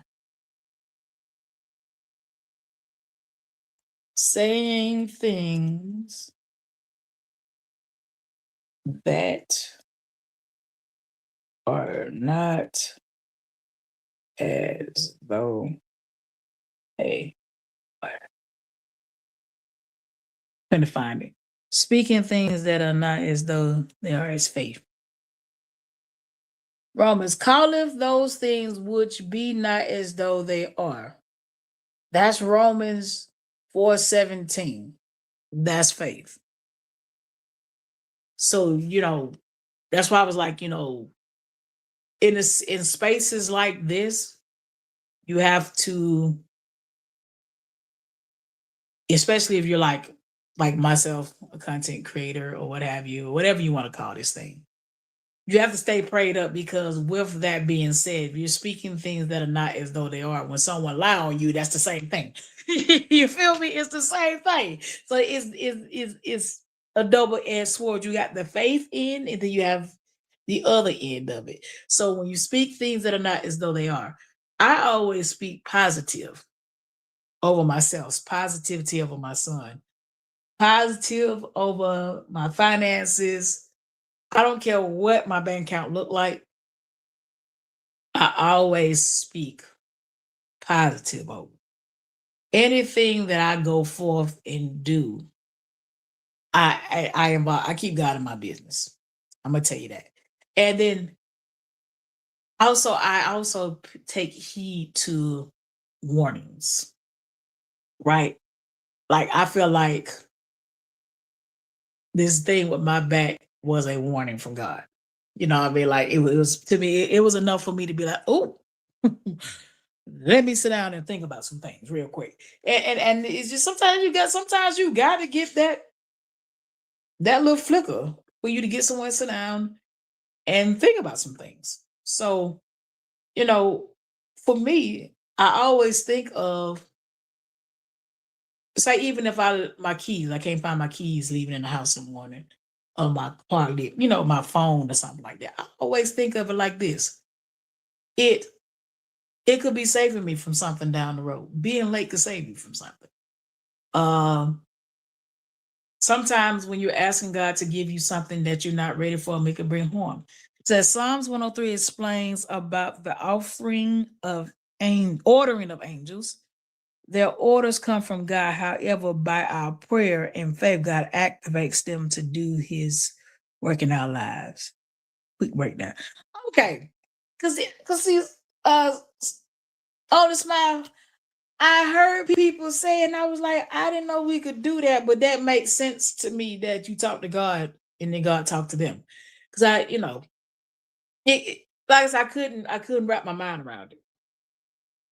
Now I do know that angels are always around us. Cause I seen one in my room, I think a couple years ago. The time has been floating by that fast. And it was a big gigantic eyeball with wings. It was the coolest thing ever. Cause I always ask God, like, dang, people always saying angels. I don't never see one. I want to see one. And I woke up one morning and was one in my room. Big old eyeball. It was outlined in red with gold wings. Like it was like everything was like an outline. And it was cute. I thought the eyeball was cute. It was all like, oh, it's an eyeball in my room. I didn't get no kind of bad feeling from it. It was like in the corner. And then if my ceiling fan was down, and the funny part, I was like, let me see this thing duck this ceiling fan. And the angel ducked the ceiling fan. It went down below the ceiling fan, and the eyeball was just blinking real slow. And then it went back in the corner. I don't know if I was supposed to see it, but I saw it. And that was my first time seeing no eyeball like that neither. I had seen it before, but it was always like either I came in late partying or something, and I'd be waking up and I'd be like, what's that in the corner? But I'd be blinking my eyes, and I'm like, well, maybe that's be blinking my eye. But that morning, there was no denying I saw it in the corner. And I thought it was cute. I think it's called a Sephram or something like that. I think it's Sephram. I drew a picture of. I'm gonna have to post a picture. But yeah, I've always got like, well, I want to see angels. Because I be listening to people testimony. I'm like, I want to see that. Like people that been to heaven. I'm like, I want to see them colors y'all talking about. I want to see this grass. And what's funny is two of my mom passed before some of her friends did. So my mom's friend, one of her friends passed last year. And he was a good dude. He was a very good dude. Like, no denying a good dude. And I got a chance to see his house in heaven, which was funny to me. And he had a nice house in heaven. Like he had a bad house. I mean, like they got houses there. So I didn't get a chance like to see all these different streets, but I saw his house. And I was asked to fix an outlet in his house. And they asked me how much I was gonna charge. Yeah, I mean, because this was just like, wow. And I was like, I gave them my price. They're like, oh, can you come on? Can you work a deal out? I heard the voice like, can you work out a deal? And I was like, all right, all right. They're like, you know the person. So I'm working on a house, and he played Teddy Pendergrass in a play. So he walks in, was Teddy Peters or Bear White? I can't remember. He walked in singing this song in the house. And he looked healthy. Like he looked good. And I was like, man, I wasn't expecting to see you. And he always was matching, except for this day. He had on all white with black shoes. And I was like, what's going on with the shoe, man? He's like, oh man, they ain't have my size. And he like, then I'm gonna go back and get my size. He said, they ain't have my size. So he said, I just got here and I got my suit. He said, they ain't have my size shoe. And I was like, dang. So then he lift his shirt up. He didn't have like no nipples or nothing like that. And I'm like, bro, they not passing out nipples out there? He like, nah. And he said, I ain't got no cuts. Now the funny part about this was he didn't have any cuts. He said they had to cut him here on the earth for his dialysis, like I guess in the kidney area. I guess he had to get a kidney or something like that. And he said, look, all my scars are gone. And he was just bragging. He saying, this is my house, man. I got a nice house here. And that was the first, that's the second person our house I done seen in heaven. Another person, another woman that worked at the church. He said, yes, you're right about the name. Angels don't always show themselves. And when they do, you usually have a great calling on you or on your life. And you really must be careful with what you say and do. Absolutely, Smiley. Is I'm just so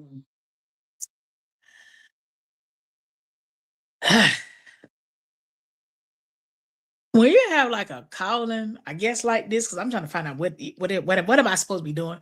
It's kind of like you can't do what everybody else do. You can't. He said, you always have a great night. I'm crashing out. Thank you, Sunflower. Smiley. It one of them things where it's like I can't get away with nothing. I'm gonna tell you that now. I whatever calling this is I got, I can't get away with nothing. People can do all kind of stuff. They get away. The moment I touch it, I go to jail. That's one.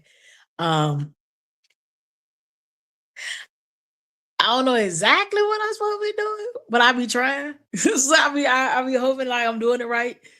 And I be trying, I be asking for help. I do try. And I be trying to make sure I'm not leading nobody in the wrong direction. I just be like, hey, listen, y'all. I'm human. Talk to God. I follow God. I follow Jesus. I don't know what I'm supposed to be doing, but I'm trying to do it. Whatever I'm supposed to be doing, I'm trying to do it. I figure it'll come together. At some point, like, but I'm trying. I'm trying to figure my way out. He said, God definitely will show you what you're supposed to be doing, and it's usually in the area where you struggled. He will use you to save them. Yeah, I'm gonna tell you, Sunflower. I've talked to plenty of people that was in the alphabet, into the alphabet community stuff, and I just be telling them the truth. For those that want to hear it. Um, I had a guy I was working with at a restaurant. We didn't like work together, but he was like, he asked me. He asked me, he's like, hey, and I ain't really know him. I was just working there. He worked there. He said, do you think we really going to hell for this? And I said, hell yeah. And he looked at me. I said, bro, I ain't finna lie to you. I said, I stopped. And I said, I'm being honest with you. I stopped.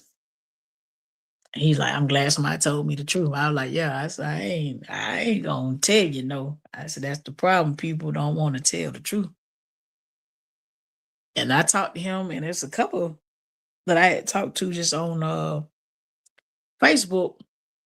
And when I tell you I got demonically attacked after talking to a couple women about leaving the lifestyle. He said, wow, I never heard anybody agree that sin is sin. Some of the people be knowing, Sunflower, like, you'll be surprised. Some of these folk really be wondering, like, dude, can you really? can this really take me there? And they just be wanting somebody to tell the truth. Like that man straight up asked me, he like, he said, my mama, he had lost his mama too. And we was talking about that. He was like, my mom tried to talk to me about it, this, that, and the third. And he was telling me how, she got sick when she passed. So we was talking about, death of our mamas. And I was like, yeah, my mom, worked at a church. Whoop, wop, wop, wop. And he was like, man, what you think? And I was like, man, a guy had let me see like a snapshot. Hell, it was like a snippet. It was enough for me to be like, I'm straight. Like literally. Like I'm no.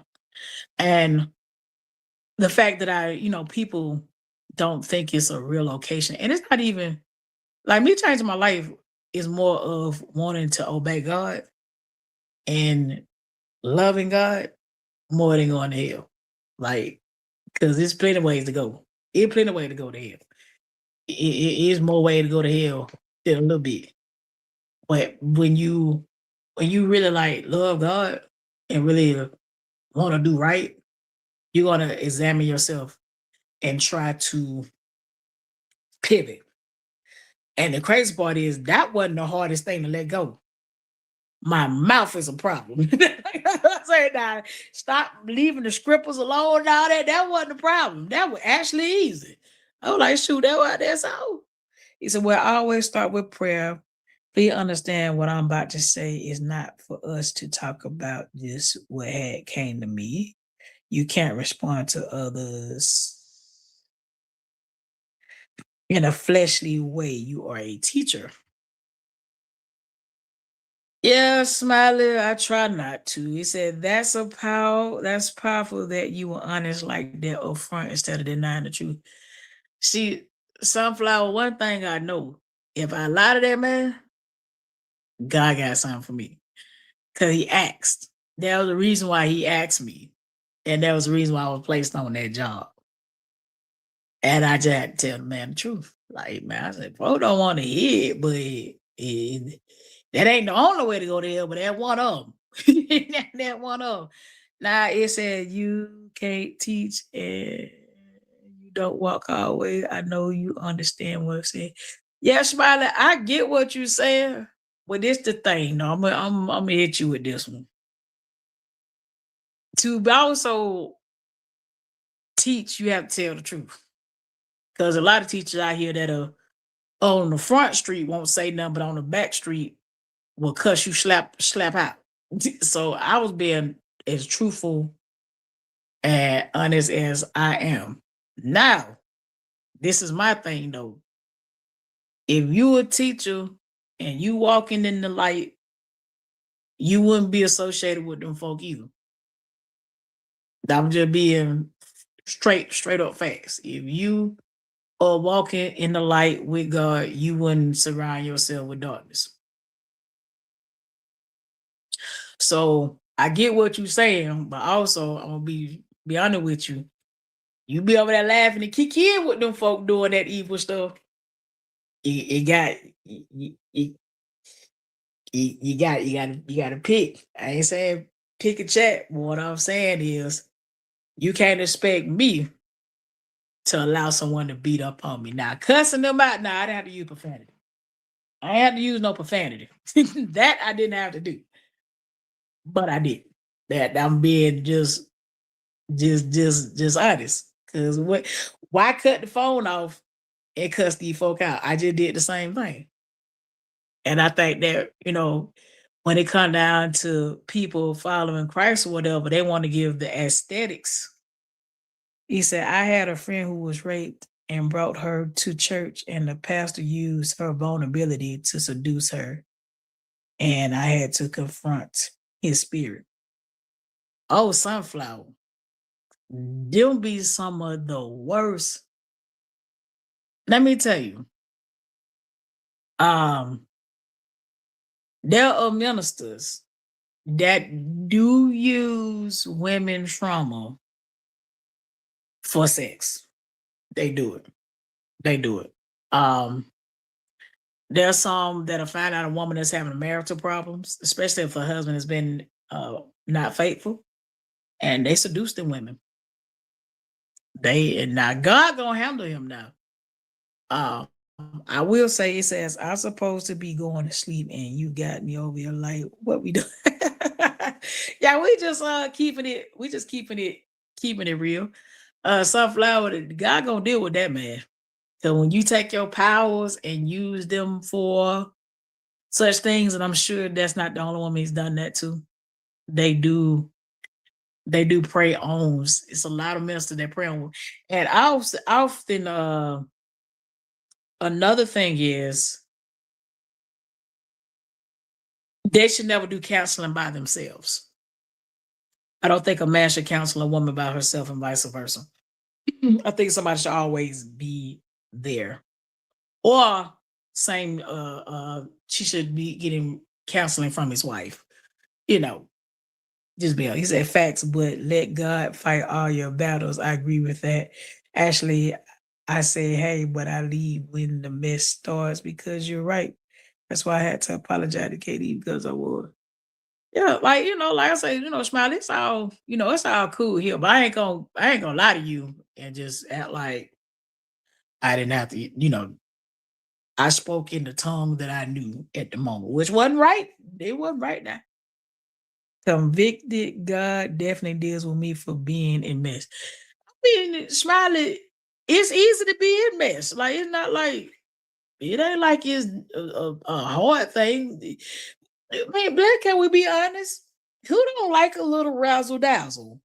Every now and then, I like a little razzle dazzle. Not a much razzle dazzle, but just that who don't like it. Like I would lie to you if I didn't act like I didn't like a little razzle dazzle here and there. I do. I just don't like it all the time. Just sprinkle it on like some hot sauce or something, and let that thing ride. But no, I'm not gonna. I ain't gonna be no fake Christian. I can't. Like I can't. Yeah, I'm a teacher. I don't. I guess, and that's been my thing, Smiler. I don't know. Cause see, when you're a teacher, you're held to a different standard, and then you see where I'm going with that. It's like, dude, yeah. I mean, you get where I'm coming from. When you a teacher, you're held to a different standard, and I get it. I totally get it. It just every now and then come here. You know what I'm saying? Every now and then come here. He said, we all do. We're not perfect. I just don't like. I just don't like I don't like the consequences neither that come with it. I mean, because it's like, listen, so they be like turn the other cheek. I don't like that verse. Like, why I gotta keep turning my cheeks? Can I turn their cheeks? No, I'm like, why I gotta turn my cheeks? Why I could just turn theirs? You see what I'm saying? I mean, we supposed to turn the other cheek. I'm just saying. It's there. I'm trying to learn to turn my cheeks without turning theirs. You see, I'm here. We're here.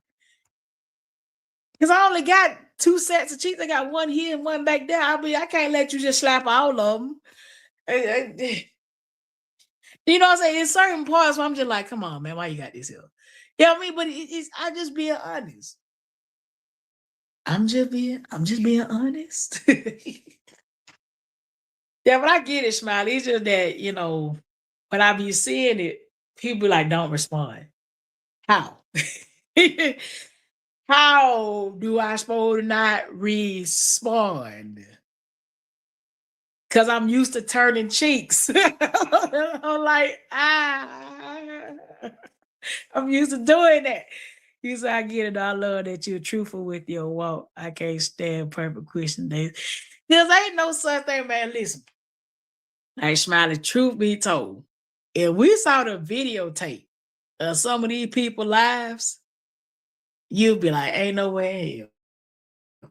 Can we think about imagine if you could just see the videotape of everybody's life. You'll be like, ain't nobody perfect around here. I don't like when I be seeing folk that act like they perfect and they walk when they know damn well they not perfect. in the walk. Because I want people to be able to identify with me to get in the walk. Now I'm not saying stay the same. No, I'm asking, change. 'Cause I'm in the process of change. That's the whole point of this thing is to change. That's what repentance is change. 'Cause we were born to do foolishness because that's why we got a body, you know. So we were born to do it. But do you have to do it? No. Now, am I gonna come on and act like I ain't turned up a time or two or three or four?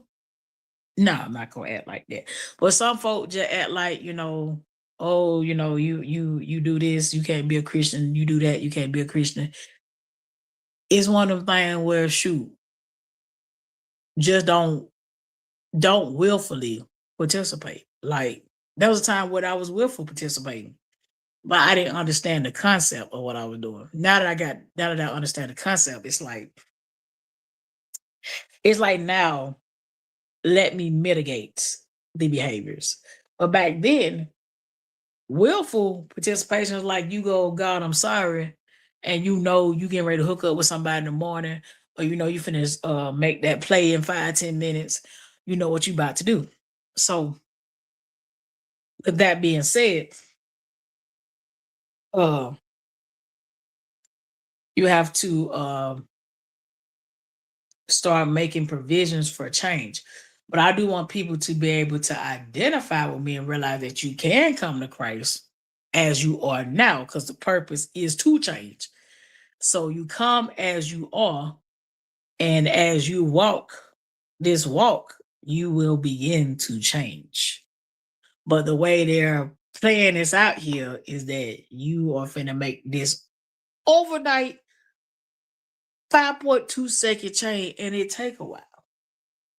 Because you got some of it is spiritual, some of it is you, some of it is generational. Some things that's just you can cut off, like the whole sexual morality thing. I wasn't demonic possessed. I just was like, all right, I can stop. But hell, I might have a spirit. And I'm be honest, because it's a occupational hazard from rapping. And that's what we grew up off of. Parents cussing, they cussing in the neighborhood, cussing in the music, cussing in the video, cussing all over the place. I tell you, I'm a minister and I still fall short. I ask for forgiveness every day. I still do some things though. I still do some things I shouldn't, like cuss folks out. Smile, I'm glad you can identify with me. I ain't saying this right, smiling, but some of these folks, I be like, come on, man. Come on, man. Like, and I be thinking, who sent you? Like, sunflower, like, who sent you? Cause now I would try, like y'all know the whole time I've been trying to stop cussing on here. And all of a sudden I went on a cussing spree. And I'm like, I'm trying to stop. He said, there's no such thing as perfect, but there is a thing called deliberately doing wrong, and God convicted you and you still keep wanting to do it.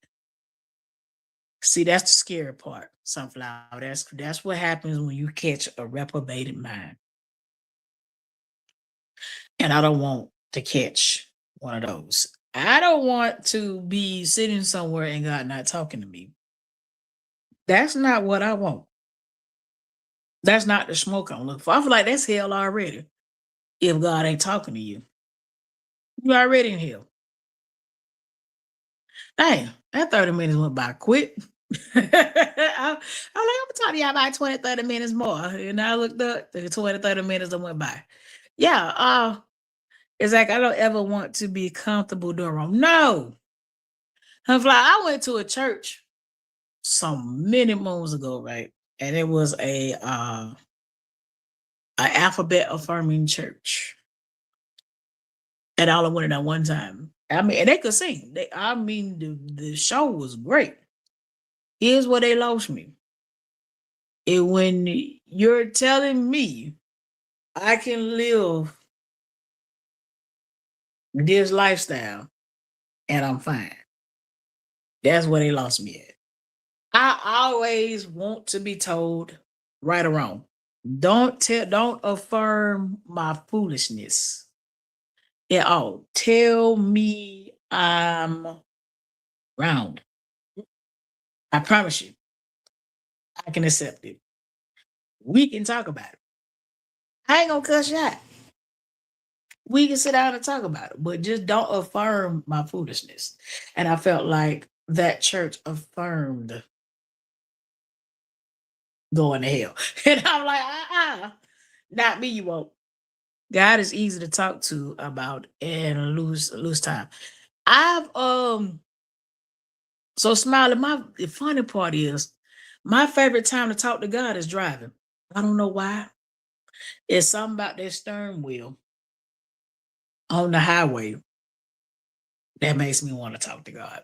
I don't get, it's just when I get to doing this and I feel like the juices get to flowing and I can talk to him. But if I wake up out my sleep like 2-3 o'clock in the morning, I get up and talk to him. I was reading my Bible at night. I'm going back to that. I used to read the Bible. Fun fact, I would read the Bible between the hours 11 and 12. Because I feel like that's ending my day and starting my day with God. That's my mindset. I don't know how it worked for everybody else, but that's what I was doing. And I would have some of the most vivid dreams after reading the Bible. I could ask God a question, read the Bible, go to sleep, and get the answer. Love it. Love it, love it, love it. But y'all, I got to pay some bills in the morning. I got to pay some bills in the morning. So it is 12:07 Eastern Standard Time. And I'm going to give a shout out to my chats for we dip. Smiley, thank you for pulling up Sunflower as always. We had Miss Sean B off in that thing. Taking time to is the ranch, and she had to get nobody up out of here today. We had Prosperity 26, Miss Barbara pulling up in the building, T Grill up in the building. Who else? Making sure I don't miss nobody. I got everybody. Oh, who would call at midnight? Who would call this time of night?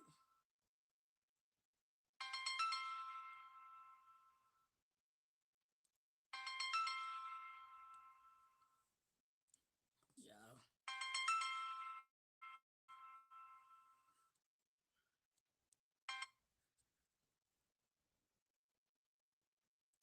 Okay. Anywho, shout out to y'all. I think I'm waiting on this thing to get off my daggone screen. About the bills in the morning.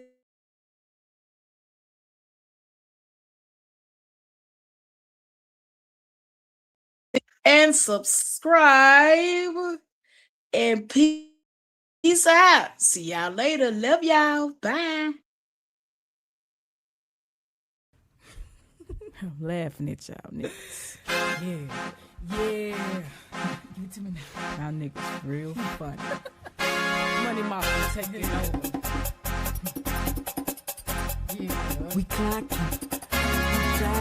I'm that perfect lady riding that black Mercedes. That your film nigga got him saying I'm that first lady. Baby, your mouth is sassy. With a raising the dirty sauce. That's soft like baking soda. I hit you with arm and hammer. I'm a boss bitch. You talk shit, I walk it. AK what nigga with the full clip.